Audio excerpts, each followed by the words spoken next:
Ramchandra Series Book 1. Ram, Scion of Ixbaku. Chapter 1. 3400 BCE. Somewhere near the Godavari River, India.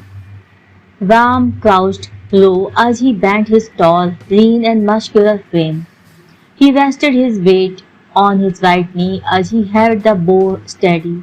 The arrow was fixed in place, but he knew that the bowstring should not be pulled too early. He did not want his muscles to tire out. He had to wait for the perfect moment. It must be a clean strike.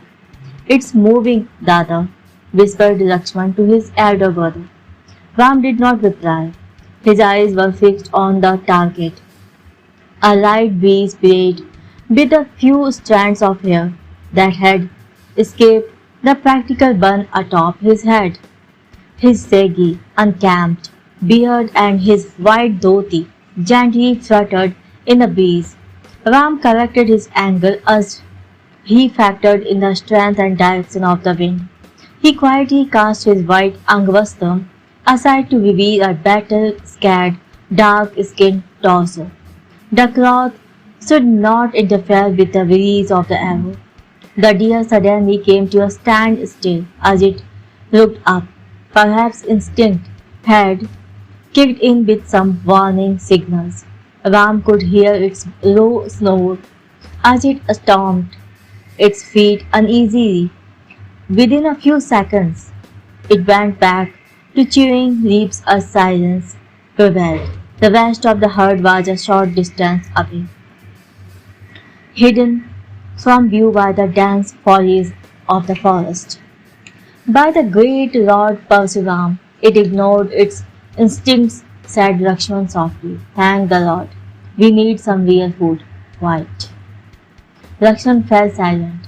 Ram knew they needed this kill. Lakshman and he, accompanied by his wife Sita, had been on the run for the last 30 days. A few members of the Malay Putra tribe, the sons of Malay, led by their captain, Jatayu, were also with them. Jatayu had urged flight well before the inevitable retaliation came. The botched meeting with Surpanakha and Vibhisha would certainly have consequences. They were, after all, the siblings of Ravan, the wrathful demon king of Lanka. Ravan was sure to seek vengeance. Lankan royal blood had been set, racing east through the Dandkaranya, the dense forest of Dandak. They had travelled a reasonable distance parallel to the Godavari. They were fairly reassured now that they would not be easily spotted or tracked. Staying too far from the tributary rivers or other water bodies would mean losing out on the best chance of hunting animals. Ram and Lakshman on the best chance of were princes of Ayodhya, inheritors of the proud Kshatriya tradition of the Raghukul, the descendants of Raghu. They would not survive on a diet of herbs, fruit and leaves alone. The deer remained stationary, lost in the pleasure of grazing on tender shoots. Ram knew this was the moment. He held the composite bow steady in his left hand as he pulled the string back with his right. Still it almost touched his lips. His elbow was held high, almost perfectly parallel to the ground, exactly the way his guru, Maharishi Vasishtha, had taught him. The elbow is weak, hold it high, let the effort come from the back muscles. The back is strong. Ram pulled the string a notch further and then released the arrow. The missile whizzed past the trees and slammed into the deer's neck. It collapsed immediately, unable to even utter a beat as blood flooded its lungs. Despite his muscular bulk, Lakshman rushed forward stealthily. Even as he moved, He pulled out a knife from the horizontal scabbard tied to the small of his back. Within a moment he reached the deer and quickly plunged the blade deep in between the animal's ribs, right through to its heart. Forgive me for killing you, O noble beast, he whispered, the ancient apology that all hunters offered, as he gently touched the deer's head. May your soul find purpose again, while your body sustain my soul. Ram caught up with Lakshman as his brother pulled the arrow out, wiped it clean and returned it to its rightful owner. Still usable, he murmured. Ram slipped the arrow back into the quiver as he looked up at the sky. Birds chirped playfully and the deer's own herd displayed no alarm. They had no sensed the killing of one of their own. Ram whispered a short prayer to Lord Rudra, thanking him for what had been a perfect hunt. The last thing they needed was for their position to be given away. Ram and Lakshman made their way through the dense jungle. Ram went in front, carrying one end of a long staff on his shoulder, while Lakshman walked behind, holding up the other end. The deer's carcass dangled in the middle, its feet having been secured to the staff with a sturdy rope. Ah, a decent meal after so many days, said Lakshman. Ram's face broke into a hint of a smile, but he remained silent. We can't cook this properly though. Right, Dada? No, we can't. The continuous line of smoke will give our position away. Do we really need to be so careful? There have been no attacks. Maybe have lost track of us. We have not encountered any assassins, have we? How would they know where we are? The forests of Dandak are impenetrable. Maybe you are right. But I am not taking any chances. I had rather be safe. Lakshman held his peace even as his shoulders dropped. It's better than eating leaves and herbs, said Ram, without turning to look at his brother. That it certainly is, agreed Lakshman. The brothers walked on in silence. There is some conspiracy afoot. Dada, I am unable to pin down what it is, but there is something going on. Perhaps Bharat Dada. Lakshman rebuked Ram sternly. Bharat was the second oldest after Ram and had been appointed crown prince of Ayodhya by their father Dasaratha, following Ram's banishment. The youngest, Shatrughan and Lakshman were twins separated by differing loyalties. While Shatrughan remained in Ayodhya with Bharat, Lakshman unhesitatingly chose a life of hardship with Ram. The impulsive Lakshman was skeptical of Ram's blind trust in Bharat. He considered it his duty to warn his excessively ethical eldest brother about what appeared to him as Bharat's underhand dealings. I know you don't like hearing this, Dada, Lakshman persisted, but I am certain that he is hatched a plot against. We will get to the bottom of it, reassured Ram, interrupting Lakshman, but we first need allies. Jatayu is right. We need to find the local Malaiputra camp. At least they can be trusted to help us. I don't know whom to trust anymore, Dada. Maybe the vulture man is helping our enemies. Jatayu was a Naga, a class of people born with deformities. Ram had come around to trusting Jatayu despite the fact that the Naga were a hated, feared and ostracized people in the Sapta Sindhu, the land of the seven rivers, which lay north of the Narmada river. Jatayu, like all Nagas, had been born with inevitable deformities. He had a hard and bony mouth that extended out of his face in a beak-like protrusion. His head was bare, but his face was covered with fine downy hair. Although he was human, his appearance was like that of a vulture. Sita trusts Jatayu, said Ram, as though That explained it all. I trust Jatayu, and so will you. Lakshman fell silent and the brothers walked on. But why do you think it's irrational to think, Bhavat Dada?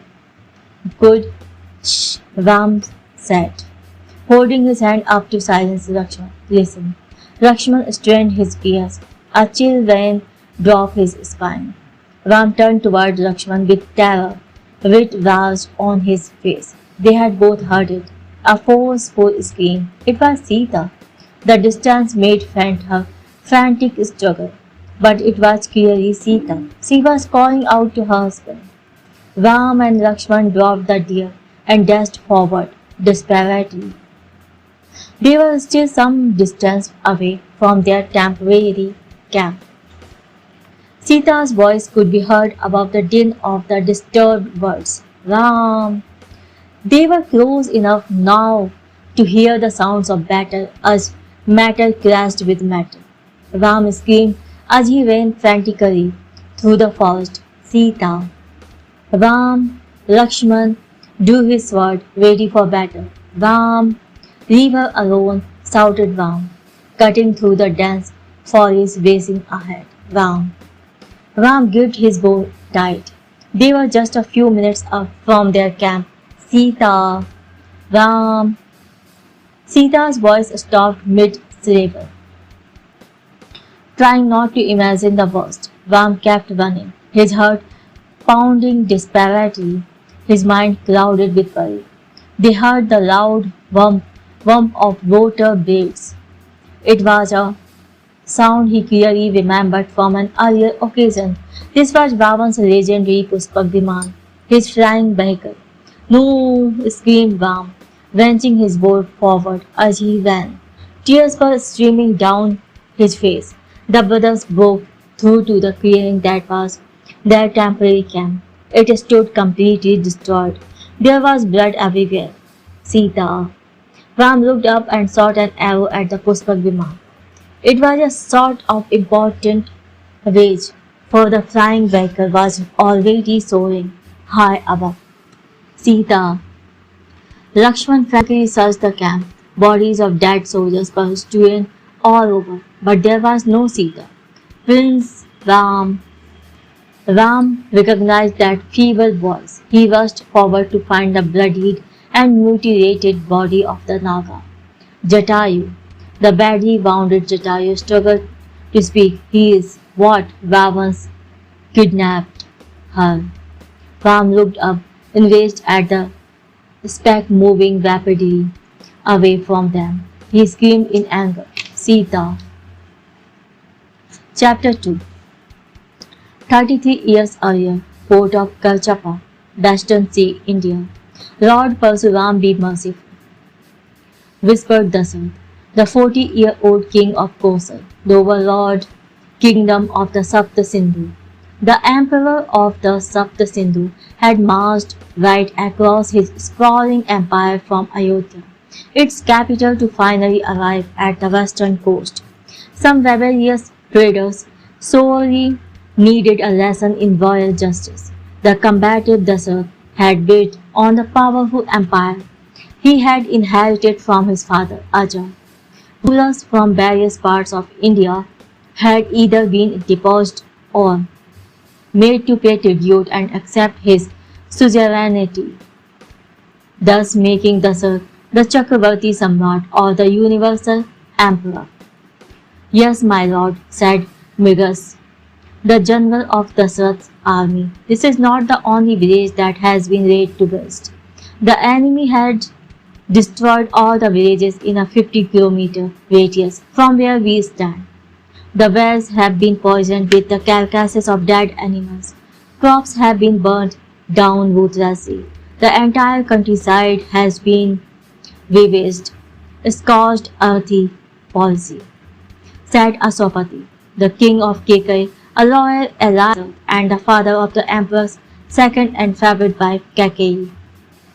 Yes, said another king, we cannot feed our army of 500,000 soldiers here. Our supply lines are already stressed. How the hell did that barbarian trader Kubeil acquire the interact for military strategies? Asked Dasarath.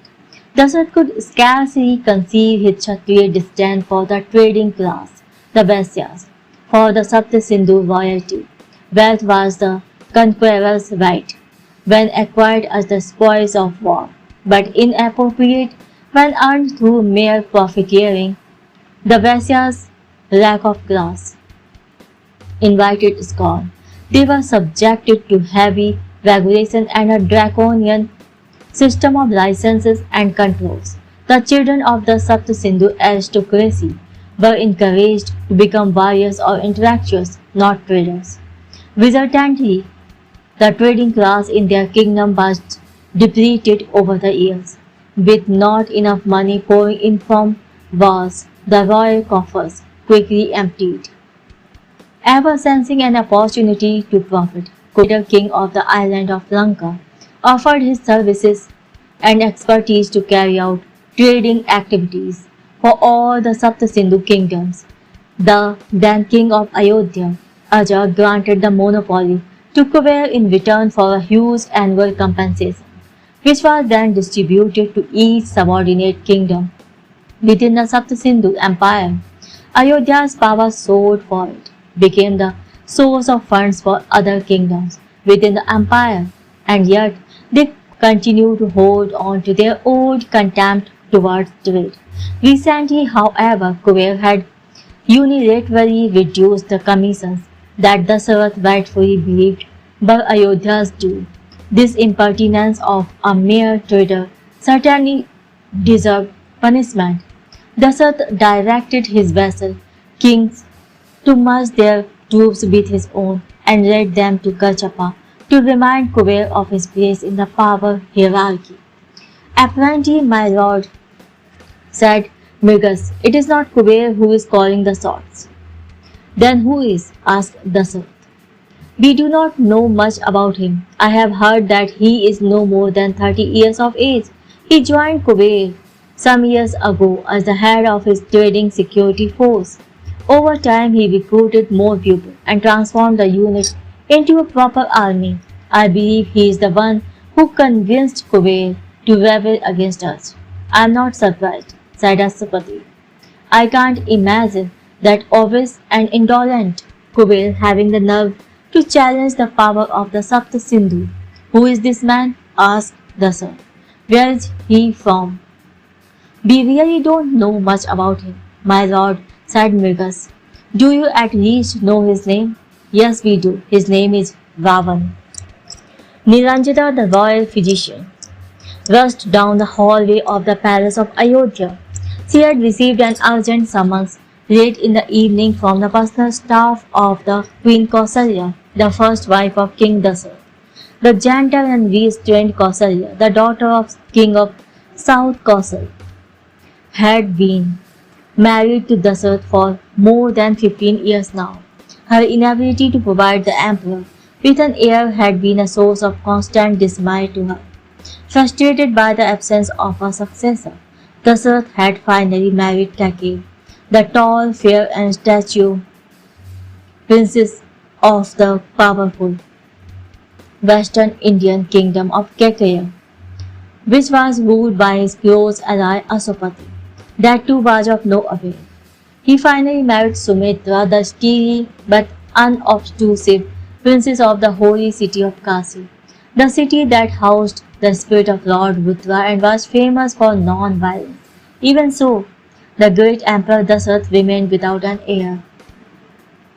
No wonder then that, when Kausalya finally became pregnant, it was an occasion marked by both joy and trepidation.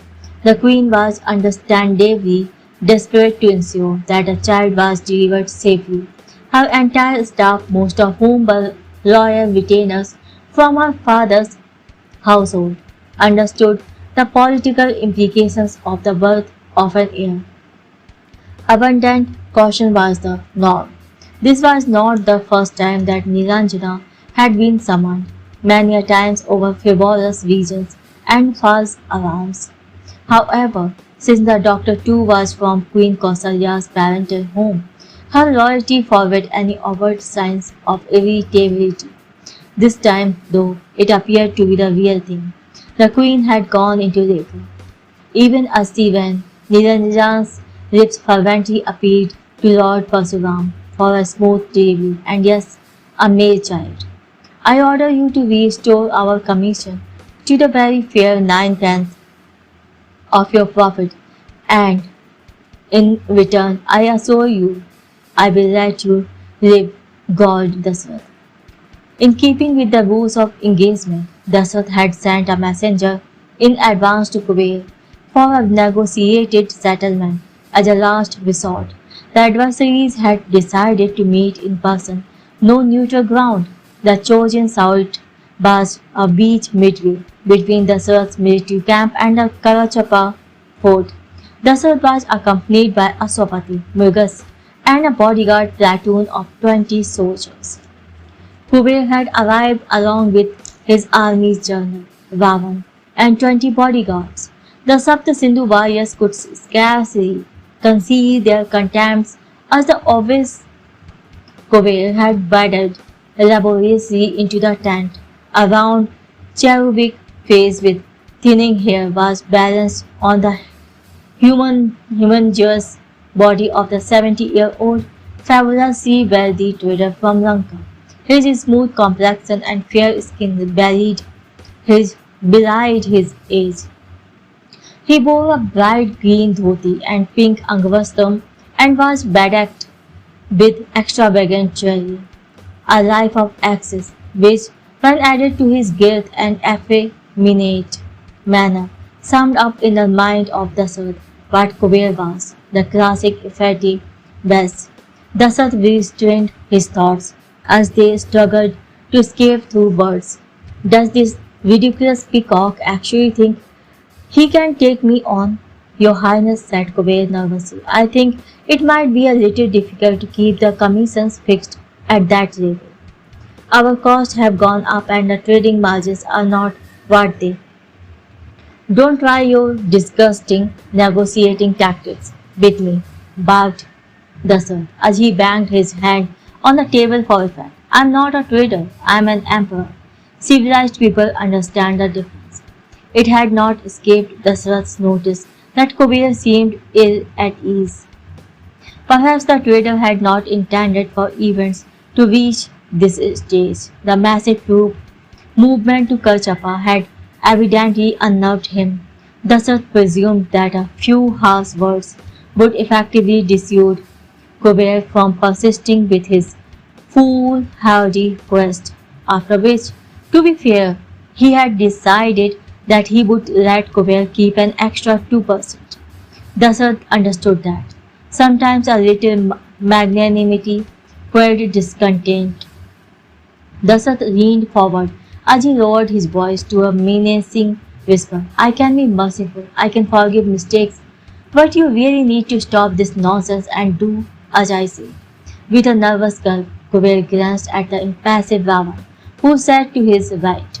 Even sitting, Ram1's great height and rippling musculature was intimidating. His battle-born, swarthy skin was pockmarked, probably by a childhood disease. A thick, wire-handlebar mustache set off his menacing feature. His attire was unremarkable though, consisting of a white dhoti and a cream angavastam.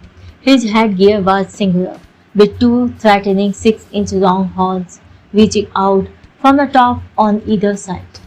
Kuber helplessly turned back to Dasrath as his general remained deathly still. But your highness, we are facing many problems and our invested capital is.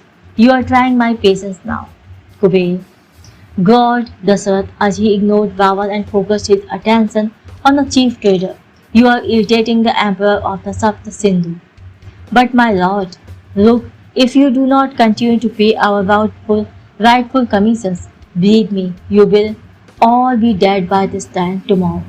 I will first defeat your miserable army, then travel all the way to that cursed island of yours and burn your city to the ground. But there are problems with our ships and labor costs. I don't care about your problems, shouted Dasrath, his legendary temper at boiling point now. You will, after all, said Ravan softly. Dasarat swung sharply towards Ravan. While that courageous deputy had the audacity to interrupt the conversation. How dare you speak out of? How dare you, Dasarat? Asked Ravan, an octave higher this time. Dasarat, Ashwapati and Mrigas sat in stern silence, shocked that the mere head of a protection force had the temerity to address the emperor of the Saptasindhu by his name. How dare you imagine that you can even come close to defeating an army that I led? Asked Ravan with an eerie sense of calm. Dasarat stood up angrily, and his chair bent flying back with a loud clatter. He thrust his finger in Ravan's direction. I will be looking for you on the battlefield tomorrow. You upstart. Slowly and menacingly, Ravan rose from his chair, all the while his closed right fist covering a pendant that hung from a gold chain around his neck. As Ravan's first fist unclenched, Dasarat was horrified by what he saw. The pendant was actually the bones of two human fingers, the phalanges of which were carefully fastened with golden links. Clenching this macabre souvenir again, Ravan appeared to derive enormous power from it. Dasarat stared in disbelief. He had heard of demons that drank blood and wine from the skulls of their enemies and even kept their body parts as trophies. But here was a warrior who bore the relics of his enemy. Who is this monster? I assure you, I will be waiting, said Ravan, with a hint of wily humor raising his voice, as he watched Dasarat gape at him with horror.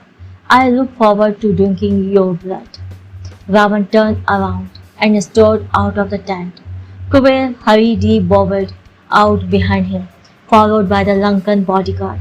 Dasarat's anger bubbled over. Tomorrow we annihilate these scum, but no one will touch that man, he growled, pointing towards the retreating figure of Ravan. He will be killed by me, only me. Dasarat was whistling with fury even as the day drew to a close. I will personally chop up his body and throw it to the dogs, he shouted. Keki said impassively as her seething husband paced up and down the royal tent of the Ayodhya camp. She always accompanied him on his military campaigns. How dare he speak to me like that? Keki scrutinized Dasarat languidly. He was tall, dark and handsome, the quintessential Kshatriya. A well-manicured mustache only added to his attractiveness. Those muscular and strong age had begun to take its toll on his well-built physique. Stray streaks of white in his hair were accompanied by a faint hint of a sag in the muscles. Even the homeless, the mysterious anti-aging reserved for the royals by their ages, had not been able to adequately counter a lifetime of ceaseless warring and hard drinking. I am the emperor of the Saptasindhu, shouted Dasarat, striking his chest with unconcealed rage. How dare he? Even though alone with her husband, Keke maintained the demeanor normally reserved for her public interactions with him. She had never seen him so angry. My love, said Keke, save the anger for tomorrow. Have your dinner, you will need your strength for the battle that lies ahead. Does that outcast mercenary even have a clue as to who he has challenged? I have never lost a battle in my life. Dasarat continued as though Keke had not spoken. And you will win tomorrow as well. Dasarat turned towards Keke. Yes, I will win tomorrow. Then I will cut him to pieces and feed his corpse to mongrel dogs and gutter pigs. Of course you will. My love, you have determined that already. Dasarat snorted angrily and turned around. ready to storm out of the tent. But Keke could no longer contain herself. Dasarath, she said harshly. Dasarath stopped in his tracks. His favorite wife used that tone with him only when necessary. Keke walked up to him, held his hand and led him to the dinner table. She held his shoulders and roughly pushed him into the chair. Then she tore a piece of the roti, scooped up some vegetables and meat with it, and offered it to him. You cannot defeat that demon tomorrow if you don't eat and sleep tonight. She barely whispered. Dasarath opened his mouth. Keke stuffed the morsel of food into it. Chapter 3. Lying in her bed, Queen Kausalya of Ayodhya appeared frail and worn, all of fortune. Her prematurely grey hair seemed incongruous against her dark, still, gleaming skin. Though short in stature, she had once been strong. In a culture that valued women for their ability to produce heirs, being childless had broken her spirit. Despite being the senior-most wife, King Dasarath acknowledged her only on ceremonial occasions. At most other times, she was relegated to obscurity, a fact that ate away at her. All she desired was a fraction of the time and attention that Dasarath lavished on his favorite wife, Keke. She was keenly aware that giving birth to an heir, hopefully Dasarath's first son, had the potential to dramatically alter her status. No wonder, then, that today her spirit was all fired up, even though her body was weak. She had been in labor for more than 16 hours, but she barely felt the pain.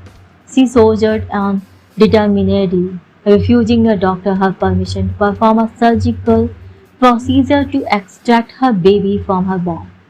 My son will be born naturally, announced Kausalya firmly. A natural birth was considered more auspicious. She had no intention of putting the future prospects of her child at risk. He will be king one day, continued Kausalya.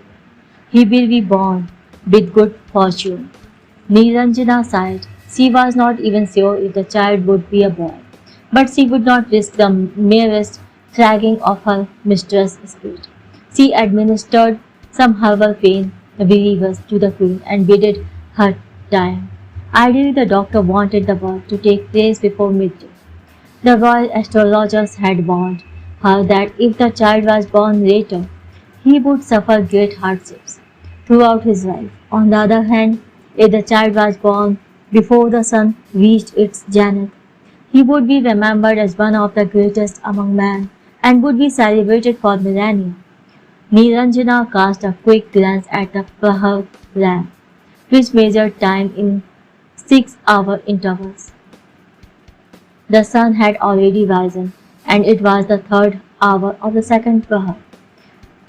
In another 3 hours it would be midday. Niranjana had decided to wait till a half hour before noon, and if the baby was still not born, she would go ahead with the surgery. Kausalya was stricken with another bout of dilatory pain. She pursed her lips together and began chanting in her mind the name she had chosen for her child. This gave her strength, for it was not an ordinary name. The name she had picked was that of the sixth Vishnu. Vishnu was a title given to the greatest of leaders who were remembered as the propagators of good. The sixth man to have achieved this title was Lord Parsuram. That is how he was remembered by the common folk. Parsu means axe, and the word has been added to the name of the sixth Vishnu because the mighty battle axe had been his favorite weapon.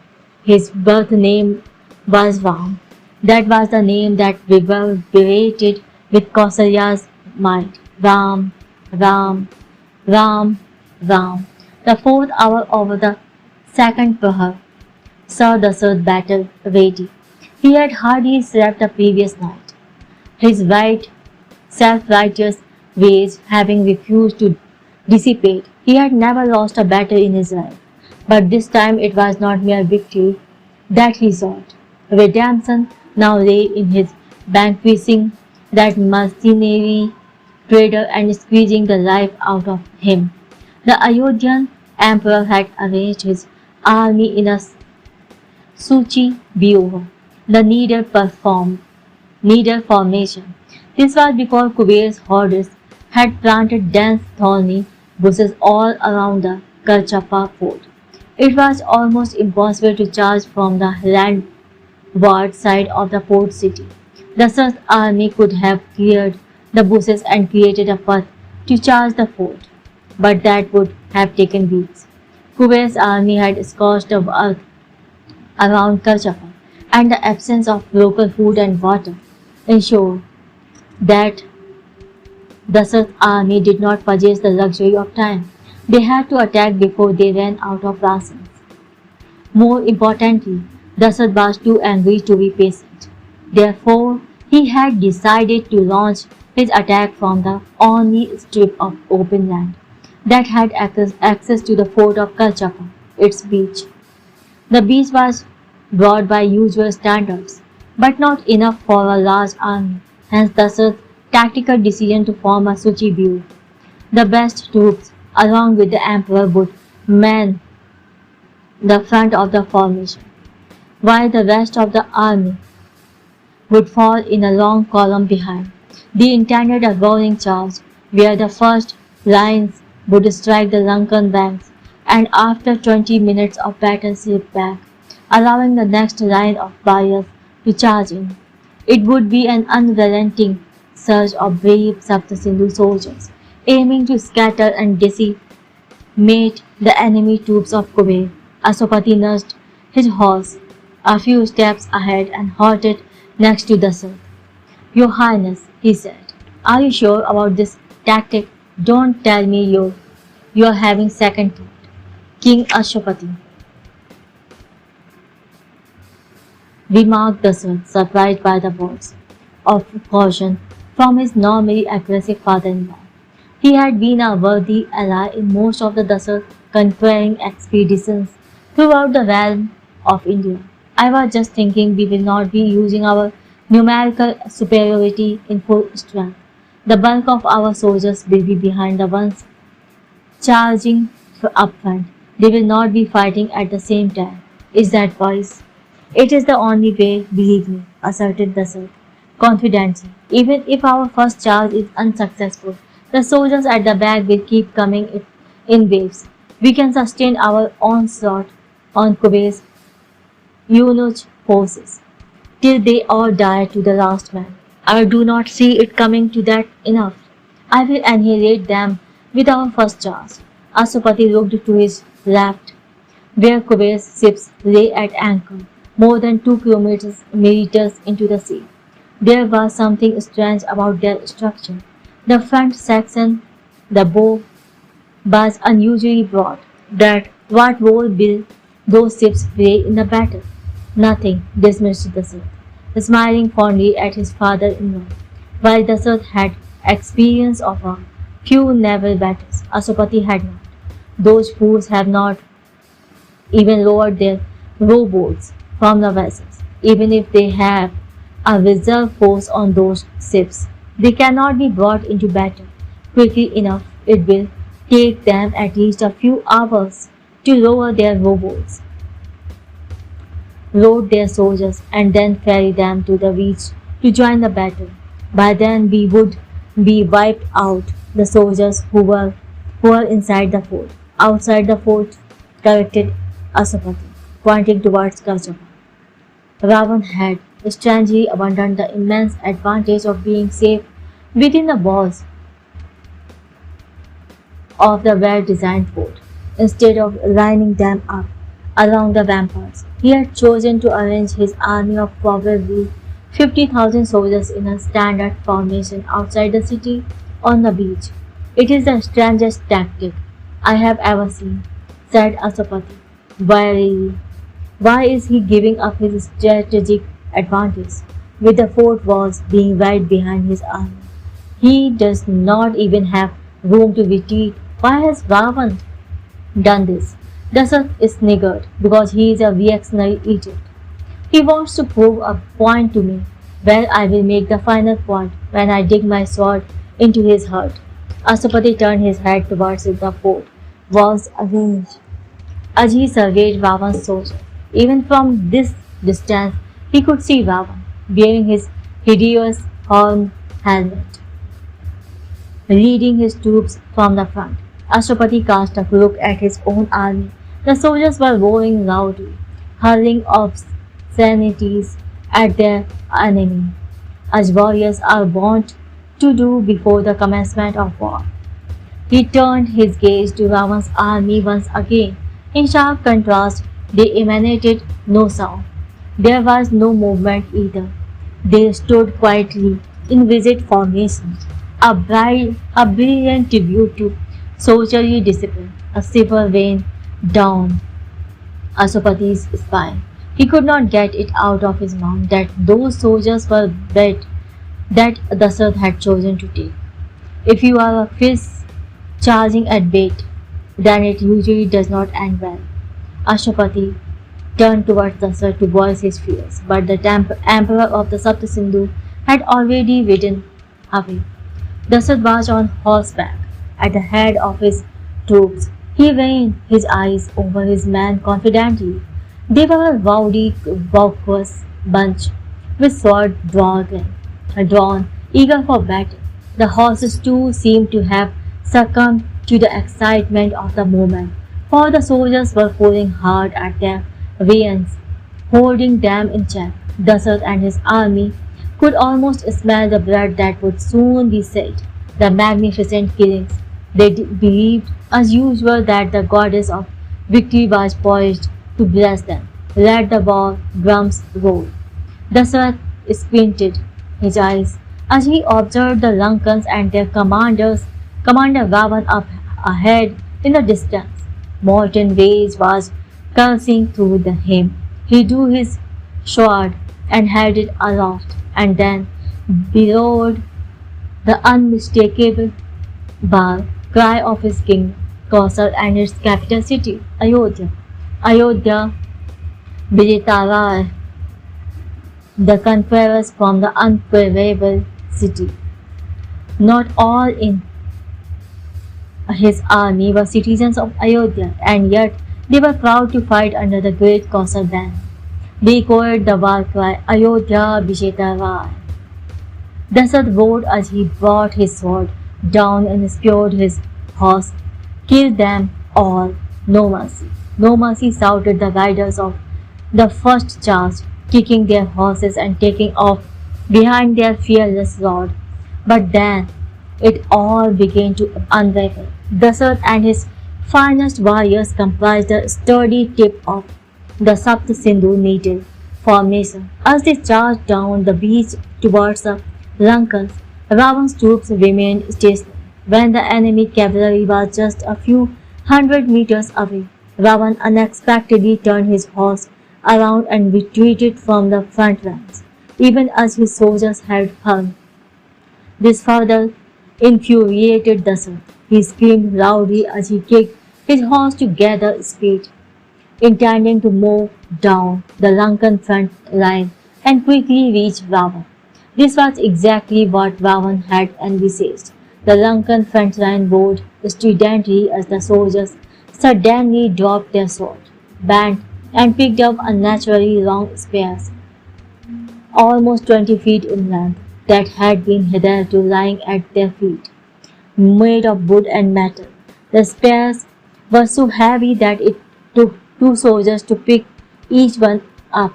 The soldiers pointed these spears, tipped with sharp copper heads, directly at Dasaratha's oncoming cavalry.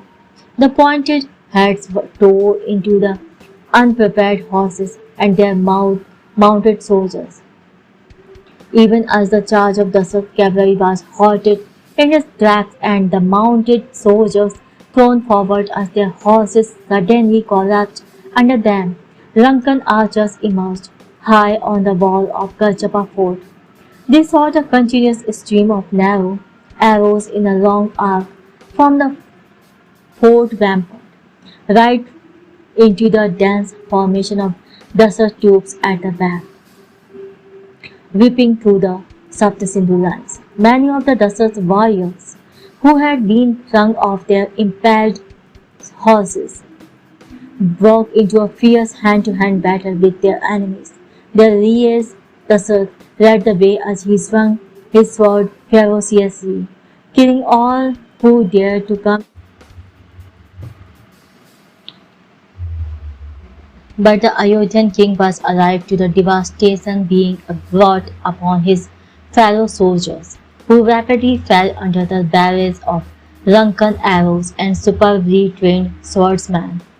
Dasarath ordered his flag bearer, who was beside him, to raise the flag as a signal for the Sapta Sindhu soldiers at the back to also break into a charge immediately and support the first line. But things continued to deteriorate. The troops on the Lankan ships in the distance abruptly weighed anchor, extended the oars, and began to row rapidly to the beach with their sails up at full mast to help them catch the wind. Within moments, arrows were being fired from the ships into the densely packed forces under Dasarath's command. The Lankan archers on the ship tore through the ranks of the Saptasindhus. No brigadier in Dasarath's army had factored in the possibility of enemy ships beaching. It would have cracked their hulls, unbeknownst to them, though these were amphibious crafts built by Kuber's ingenious ship designers, with specially constructed hulls that could absorb the shock of landing. Even as these landing craft stormed onto the beach with tremendous force, the broad bows of the hulls rolled out from the top. These were no ordinary bows of a standard hull. They were attached to the bottom of the hull by huge hinges, which simply rolled out onto the sand like a landing ramp. This opened a gangway straight onto the beach, disgusting cavalrymen of the Lankan army mounted on disproportionately large horses imported from the west. The cavalry rode out of the ships and straight onto the beach, mercilessly slicing into all who lay in their path. Even as he watched the destruction unleashed upon his forces near the fort, Dasarath's instincts warned him that something terrible was ensuing at the rear guard.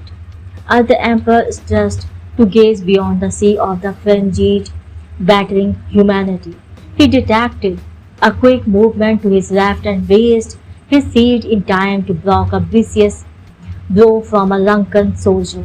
Screaming ferociously, the king of Ayodhya brutally swung low at his attacker, his sword slicing through a chink in the armor. The Lankan fell back as his abdomen ripped open with a massive spurt of blood, accompanied by thick pink intestines that tumbled out in a rush. Dasarath knew no mercy as he turned away from the poor sword, even as he bled to his miserable end. No, he added. What he saw was enough to break his mighty warrior's heart. Caught between a vicious pincer attack of the brutal Lankan archers and infantry at the Karchapa walls from the front and the fierce Lankan cavalry at the back, the spirit of all his conquering army had all but collapsed. Dasarath stared at a scene he had never imagined. He would as the supreme commander of his glorious army. His men had broken rank and were in retreat. No, thundered Dasarath. Fight, fight, we are Ayodhya, the unquestionables. Dasarath swung hard and decapitated a giant Lankan in one mighty blow. As he turned to face another of the seemingly never-ending waves of Ram1's hordes, his gaze fell upon the monster who was the mastermind of this devastation. Ram1, on horseback, was leading his cavalry down the beach on the left, skirting the sea. It was the only flank of the Lankans that was open to counter-attack from the Ayodhya infantry. Accompanied by this well-trained cavalry, Ravan was seeking maniacally and hacking his way brutally through the Ayodhya outer infantry lines before they could regroup. This was not a war anymore. It was a massacre. Dassault knew that he had lost the battle. He also knew that he had rather die than face defeat. But he had one last wish. Redemption lay in his spitting on the decapitated head of that ogre from Lankan. Yah! Screamed Dassault as he hacked at the arm of a Lankan who jumped at him, severing the limb cleanly just above the wrist. Pushing the enemy out of the way, Dassault lunged forward as he desperately tried to reach Ravan. He felt a seed crashed into his calf and heard the crack of a bone above the tin. The might The mighty emperor of the Saptasindhu screamed as he spun around and swung his sword at the Lankan, who had broken the rules of combat, decapitating him cleanly. He felt a hard knock on his back.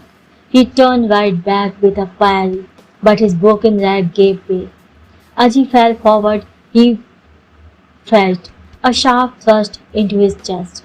Someone had stabbed him. He did not feel the blade go in too deep, or had it gone in deeper than he thought. Maybe his body was sucking the pain out. Dassault felt darkness enveloping him. His fall was cushioned by another soldier from among the heaving mass of warriors battling in close combat. As his eyes slowly closed, he whispered his last prayers within the confines of his mind to the God he revered the most, the sustainer of the world, the mighty sun, God Surya himself. Don't let me live to bear this. Lord Surya, let me die. Let me die. This is a disaster. A panic-stricken Aswapati rounded up his bravest mounted soldiers and raced across the battlefield on horseback. He negotiated this way through the clutter of bodies to quickly reach the kill zone right outside Kalchapa fort, where Dassault lay, probably seriously injured. If not that, Aswapati knew the war had been lost. Vast numbers of the Saptasindhu soldiers were being massacred before his very eyes. All he wanted now was to save Emperor Dasarath, who was also his son-in-law. His Keki would not be widowed. This rode hard through the battle zone, even as they held their shields high to protect themselves from the unrelenting barrage of arrows raining down from the Karchapa walls. There screamed a soldier. Aswapati saw Dasarath's motionless form wedged between the corpses of two soldiers. His son-in-law lay there firmly clutching his sword. The king of Keke leaped off his horse, even as two soldiers rushed forward to offer him protection. Aswapati dragged Dasarath toward his own horse, lifted him, and laid the emperor's severely injured body across the saddle. He then jumped astride and rode off towards the field of thorny bushes, even as his soldiers struggled to keep up with him. Keke stood resolute in her chariot near the clearing along the line of bushes, her demeanor admirably calm. As her father's horse drew near, she reached across and dragged Dasarath's prone body into the chariot. She did not turn to look at her father, who had also been pierced by many arrows. She picked up the reins and whipped the four horses tethered to her chariot. Ha! Screamed Keke as he charged into the bushes. Thorn tore mercilessly into the sides of the horses, ripping skin and even some flesh out of the hapless animal. But Keke only kept whipping them harder and harder. Bloodied and tired, the horses soon broke through to the other side, onto clear land. Keke finally pulled the reins and looked back, riding furiously on the other side of the field of thorns. Her father and his bodyguards were being chased by a group of mounted soldiers from Ravan's army. Keke understood immediately what her father was trying to do. He was leading Ravan's soldiers away from her. The sun had nearly reached its zenith now. It was close to midday. Keke cursed, "Damn you, Lord Surya, how could you allow this to happen in your most fervent devotee?" She kneeled beside her unconscious husband, ripped off a large piece of her angastam and tied it firmly around a deep wound on his chest, which was losing blood at an alarming rate. Having staunched the blood flow somewhat, she stood and picked up the reins. She desperately wanted to cry, but this was not the time. She had to save her husband first. She needed her wits about her. She looked at the horses. Blood was pouring down their sides in torrents, and specks of flesh hung limply where the skin had been ripped off. They were panting frantically, exhausted by the effort of having pulled the chariot through the dense field of thorns. But she could not allow them any respite, not yet. "Forgive me," whispered Kaki as she raised her whip. The leather hummed through the air and lashed the horses cruelly, neighing her for mercy. They refused to move. Keke cracked her whip again and the horse edged forward. "Move!" screamed Keke as she whipped the horses ruthlessly again and again, forcing them to pick up a desperate but fearsome momentum. She had to save her husband. Suddenly an arrow whizzed past her and crashed into the front board of the chariot with frightening intensity. Keke spun around in alarm. One of Ravan's cavalrymen had broken off from his group and was in pursuit. Keke turned back and whipped her horses harder, faster and faster. Even as she whipped her horses into delirious frenzy, Keke had the presence of mind to shift slightly and use her body to seize her husband. Even Ravan's demons would be chivalrous enough not to attack an unarmed woman. She was wrong. She heard the arrow's threatening hum before it slammed into her with vicious force. Its shock was so massive that it threw her forward as her head flung back.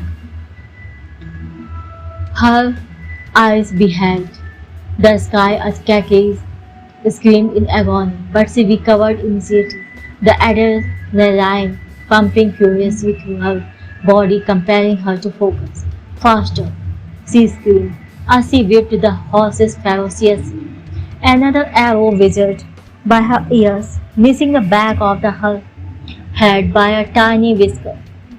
Keke cast a quick look at her husband's immobile body, bouncing furiously as the chariot tore through the uneven countryside. Faster! She heard another arrow approach, and within a flash it slammed into her right hand, slicing through the forefinger. Cleanly it bounced away like a pebble through to the side. The whip fell from her suddenly loosened grip. Her mind was ready for further injuries now, her body equipped for pain. She did not scream, she did not cry. She went quickly and picked up the whip with her left hand, transferring the reins to her bloodied right hand. She resumed the whipping with mechanical precision. "Move, your emperor's life is at stake." She heard the dreaded whiz of another arrow. She steeled herself for another hit. Instead, she now heard a scream of agony from behind her. A quick side glance revealed her injured foe. The arrow had buried itself deep into his right eye. What she also perceived was a band of horsemen moving in, her father and his faithful bodyguards. A flurry of arrows ensued that the Lankan attacker toppled off his animal, even as his leg got entangled in the stirrup. Ravan's soldier was dragged for many meters by his still galloping horse, his head smashing repeatedly against the rocks strewn on the path. Kekis looked ahead once again. She did not have the time to savor the brutal death of the man who had injured her. The earth must be saved. The rhythmic whipping continued ceaselessly, faster, faster. Niranjana was patting the baby's back instantly. He still was not breathing. Come on, breathe. Kausalya watched anxiously as she lay exhausted from the abnormally long labor. She tried to prop herself up on her elbows. What's wrong? What's the matter with my boy? Get the queen to rest. Will you? Niranjana admonished the attendant, who was peering over her shoulder. Rushing over the attendant, put her hand on the queen's shoulder and attempted to coax her to lie down. Rushing over the attendant, put her hand on the queen's shoulder and attempted to coax her to lie down. A severely weakened Kausalya, however, refused to submit. Give him to me, Your Highness, whispered Niranjana, as tears welled up in her eyes. Give him to me. I don't think that. Give him to me. Niranjana hurried over to her side and placed the lifeless baby next to Kausalya. The queen held her motionless son close to her bosom. Almost instantly the baby moved and intuitively gripped Kausalya's long hair. Ram, said Kausalya loudly. With a loud and vigorous cry, Ram sucked in his first breath in this, his current worldly life. Ram cried Kausalya once again, as tears streamed down her cheeks. Ram continued to bawl with robust gusto, holding on to his mother's hair as firmly as his tiny hands would permit. He opened his mouth and sucked reflexively. Niranjana felt as if her dam had burst and began to bawl like a child. Her mistress had given birth to a beautiful baby boy. The prince had been born. Despite her evident delirium, Niranjana did not forget her training. She looked to the far corner of the room at the prahar lamp to record the exact time of birth. She knew that the royal astrologer would need that information. She held her breath as she noticed the time. Lord Rudra, be merciful. It was exactly midday. What does this mean? Asked Niranjana. The astrologer sat still. The sun was poised to sink into the horizon and both Kausalya and Ram were sound asleep. Niranjana had finally walked into the chamber of the royal astrologer to discuss Ram's future. You had said that he was born before midday. Then history would remember him as one of the greatest, said Niranjana, and that if he was born after midday, he had suffered misfortune and not no personal happiness. Are you sure he was born exactly at midday? Asked the astrologer. Not before, not after. Of course, I am sure. Exactly at noon. The astrologer inhaled deeply and became contemplative once again. What does this mean? Asked Niranjana. What will his future be like? Will he be great or will he suffer misfortune? I don't know. What do you mean you don't know? I mean I don't know, said the astrologer, unable to contain his irritation. Niranjana looked out of the window towards the exquisite royal gardens that rolled endlessly over many acres. The palace was perched atop a hill which also was the highest point in Ayodhya. As she gazed vacantly at the water beyond the city walls, she knew what needed to be done. It was really up to her to record the time of birth, and she did not have to record it as midday. How would anyone be any the wiser? She had made her decision. Ram was born a minute before midday. She turned to the astrologer. You will remain quiet about the actual time of birth. She need not have exercised any caution. The astrologer, who also belonged to Kausalya's parental kingdom, did not need any convincing. His royalties were as clear as Niranjana's. Of course. Chapter 4. Maharishi Vasishtha approached the fort gates of Ayodhya, followed by his bodyguards, at a respectful distance as the guards on duty sprang to attention. They wondered where the great Rajguru, the royal sage of Ayodhya, was headed early in the morning. The chief of guards bowed low, folded his hands into a namaste and addressed the great man of knowledge respectfully, Maharishi Ji. Vasishtha did not break a step as he nodded in acknowledgement with a polite namaste. He was thin to a fault and towering in height, despite which his gait was composed and self-assured. His dhoti and angvastram were white, the color of purity. His head was shaven bare, but for a knotted tuft of hair at the top of his head, which announced his Brahmin status. A flowing snowy beard, calm, gentle eyes, and wizened face conveyed the impressions of a soul at peace with itself. Yes, Vasishtha was brooding as he walked slowly towards the massive Grand Canal that encircled the ramparts of Ayodhya, the impregnable city. His thoughts were consumed by what he knew he must do.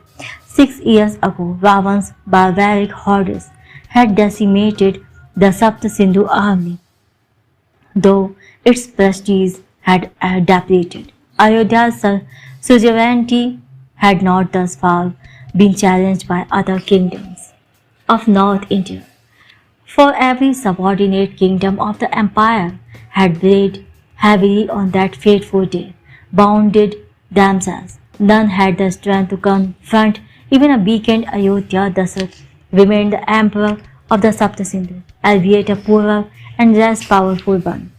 The pitiless Ram1 had extracted his pound of flesh from Ayodhya. Trade commission paid by Lanka were unilaterally reduced to a tenth of what they had been before the humiliating defeat. In addition, the purchase of goods from the Sapt Sindhu was now at a reduced price. Inevitably, even as Lanka's wealth soared, Ayodhya and the other kingdoms of North India slipped into penury, while rumors even abundant that the streets of the demon city were paved with gold. Vasishtha raised his hand to signal his bodyguards to fall behind. He walked up to the shaded terrace that overlooked the Grand Canal. He raised his eyes towards the exquisite ceiling that ran along the canal's entire length. He then ran his gaze along the almost limitless expanse of water that lay ahead. It had once symbolized Ayodhya's immense wealth, but had begun to exhibit signs of decay and poverty. The canal had been built a few centuries ago during the reign of Emperor Ayutthayus by drawing in the waters of the feisty Saryu River. Its dimensions were almost celestial. It stretched for over 50 kilometers as it circumnavigated the third and outermost wall of the city of Ayodhya. It was enormous in breadth as well, extending to about 2.5 kilometers across the banks. Its storage capacity was so massive that for the first few years of its construction, many of the kingdoms downriver had complained of water shortages. Their objections had been crushed by the brute force of the powerful Ayodhyan warriors. One of the main purposes of this canal was militaristic. It was, in a sense, a moat. To be fair, it can be called the moat of moats, protecting the city from all sides. Prospective attackers would have to row across a moat that had river-like dimensions. The adventurous fools would be out in the open, vulnerable to an unending barrage of missiles from the high walls of the unconquerable city. 4 bridges spanned the canal in the four cardinal directions. The roads that emerged from these bridges led into the city through four massive gates in the outermost wall: the North Gate, East Gate, South Gate, and West Gate. Each bridge was divided into two sections.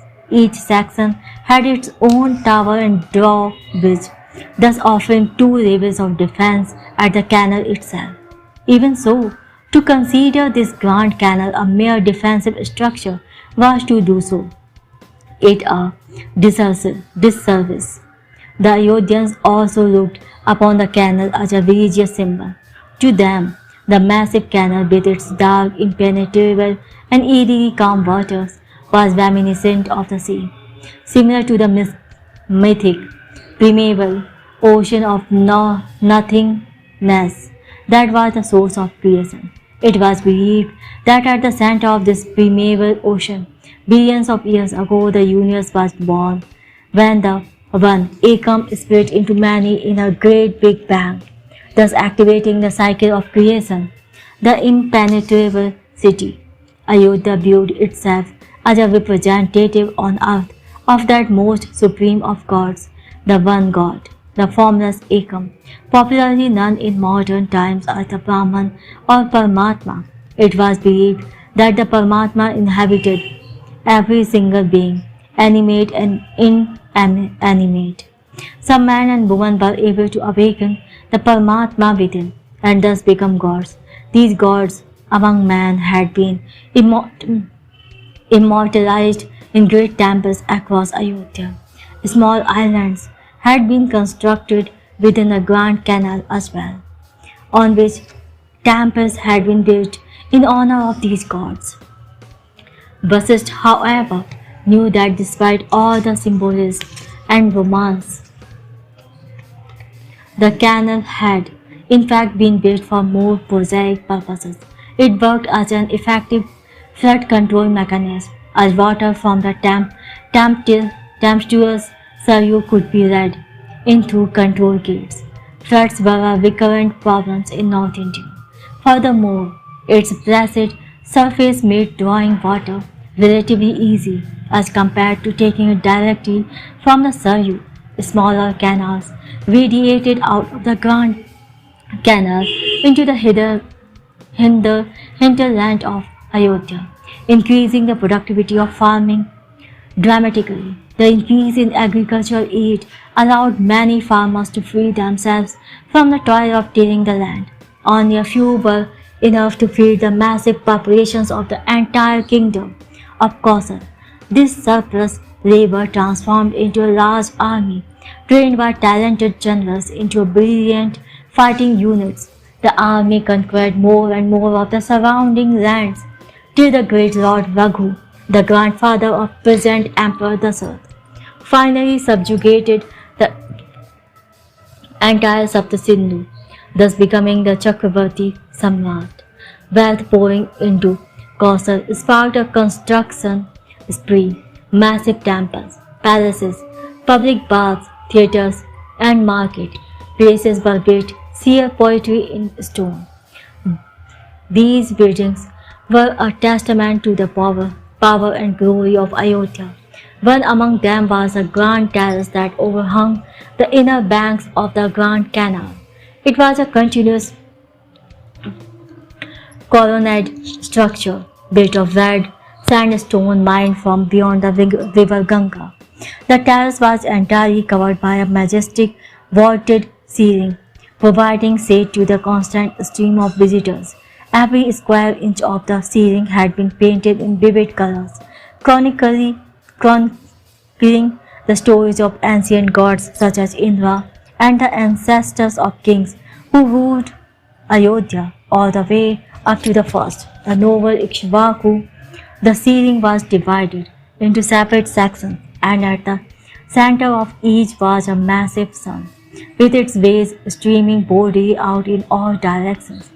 This was significant, for the kings of Ayodhya were Suryavanshis, the descendants of the sun god, and just like the sun, their power boldly extended out in all directions, or so it had been before the demon from Lanka destroyed their prestige in one fell swoop. Buzzard looked into the distance at one of the numerous artificial islands that dotted the canal. These islands, unlike the others, did not have a temple but three gigantic statues placed back to back, facing different directions. One was of Lord Brahma, the creator, one of the greatest scientists ever. He was credited with many inventions upon which the Vedic way of life had been built. His disciples lived by the code he had established, relentless pursuit of knowledge and selfless service to society. They had over the years evolved into the tribe of Brahma or Brahmins.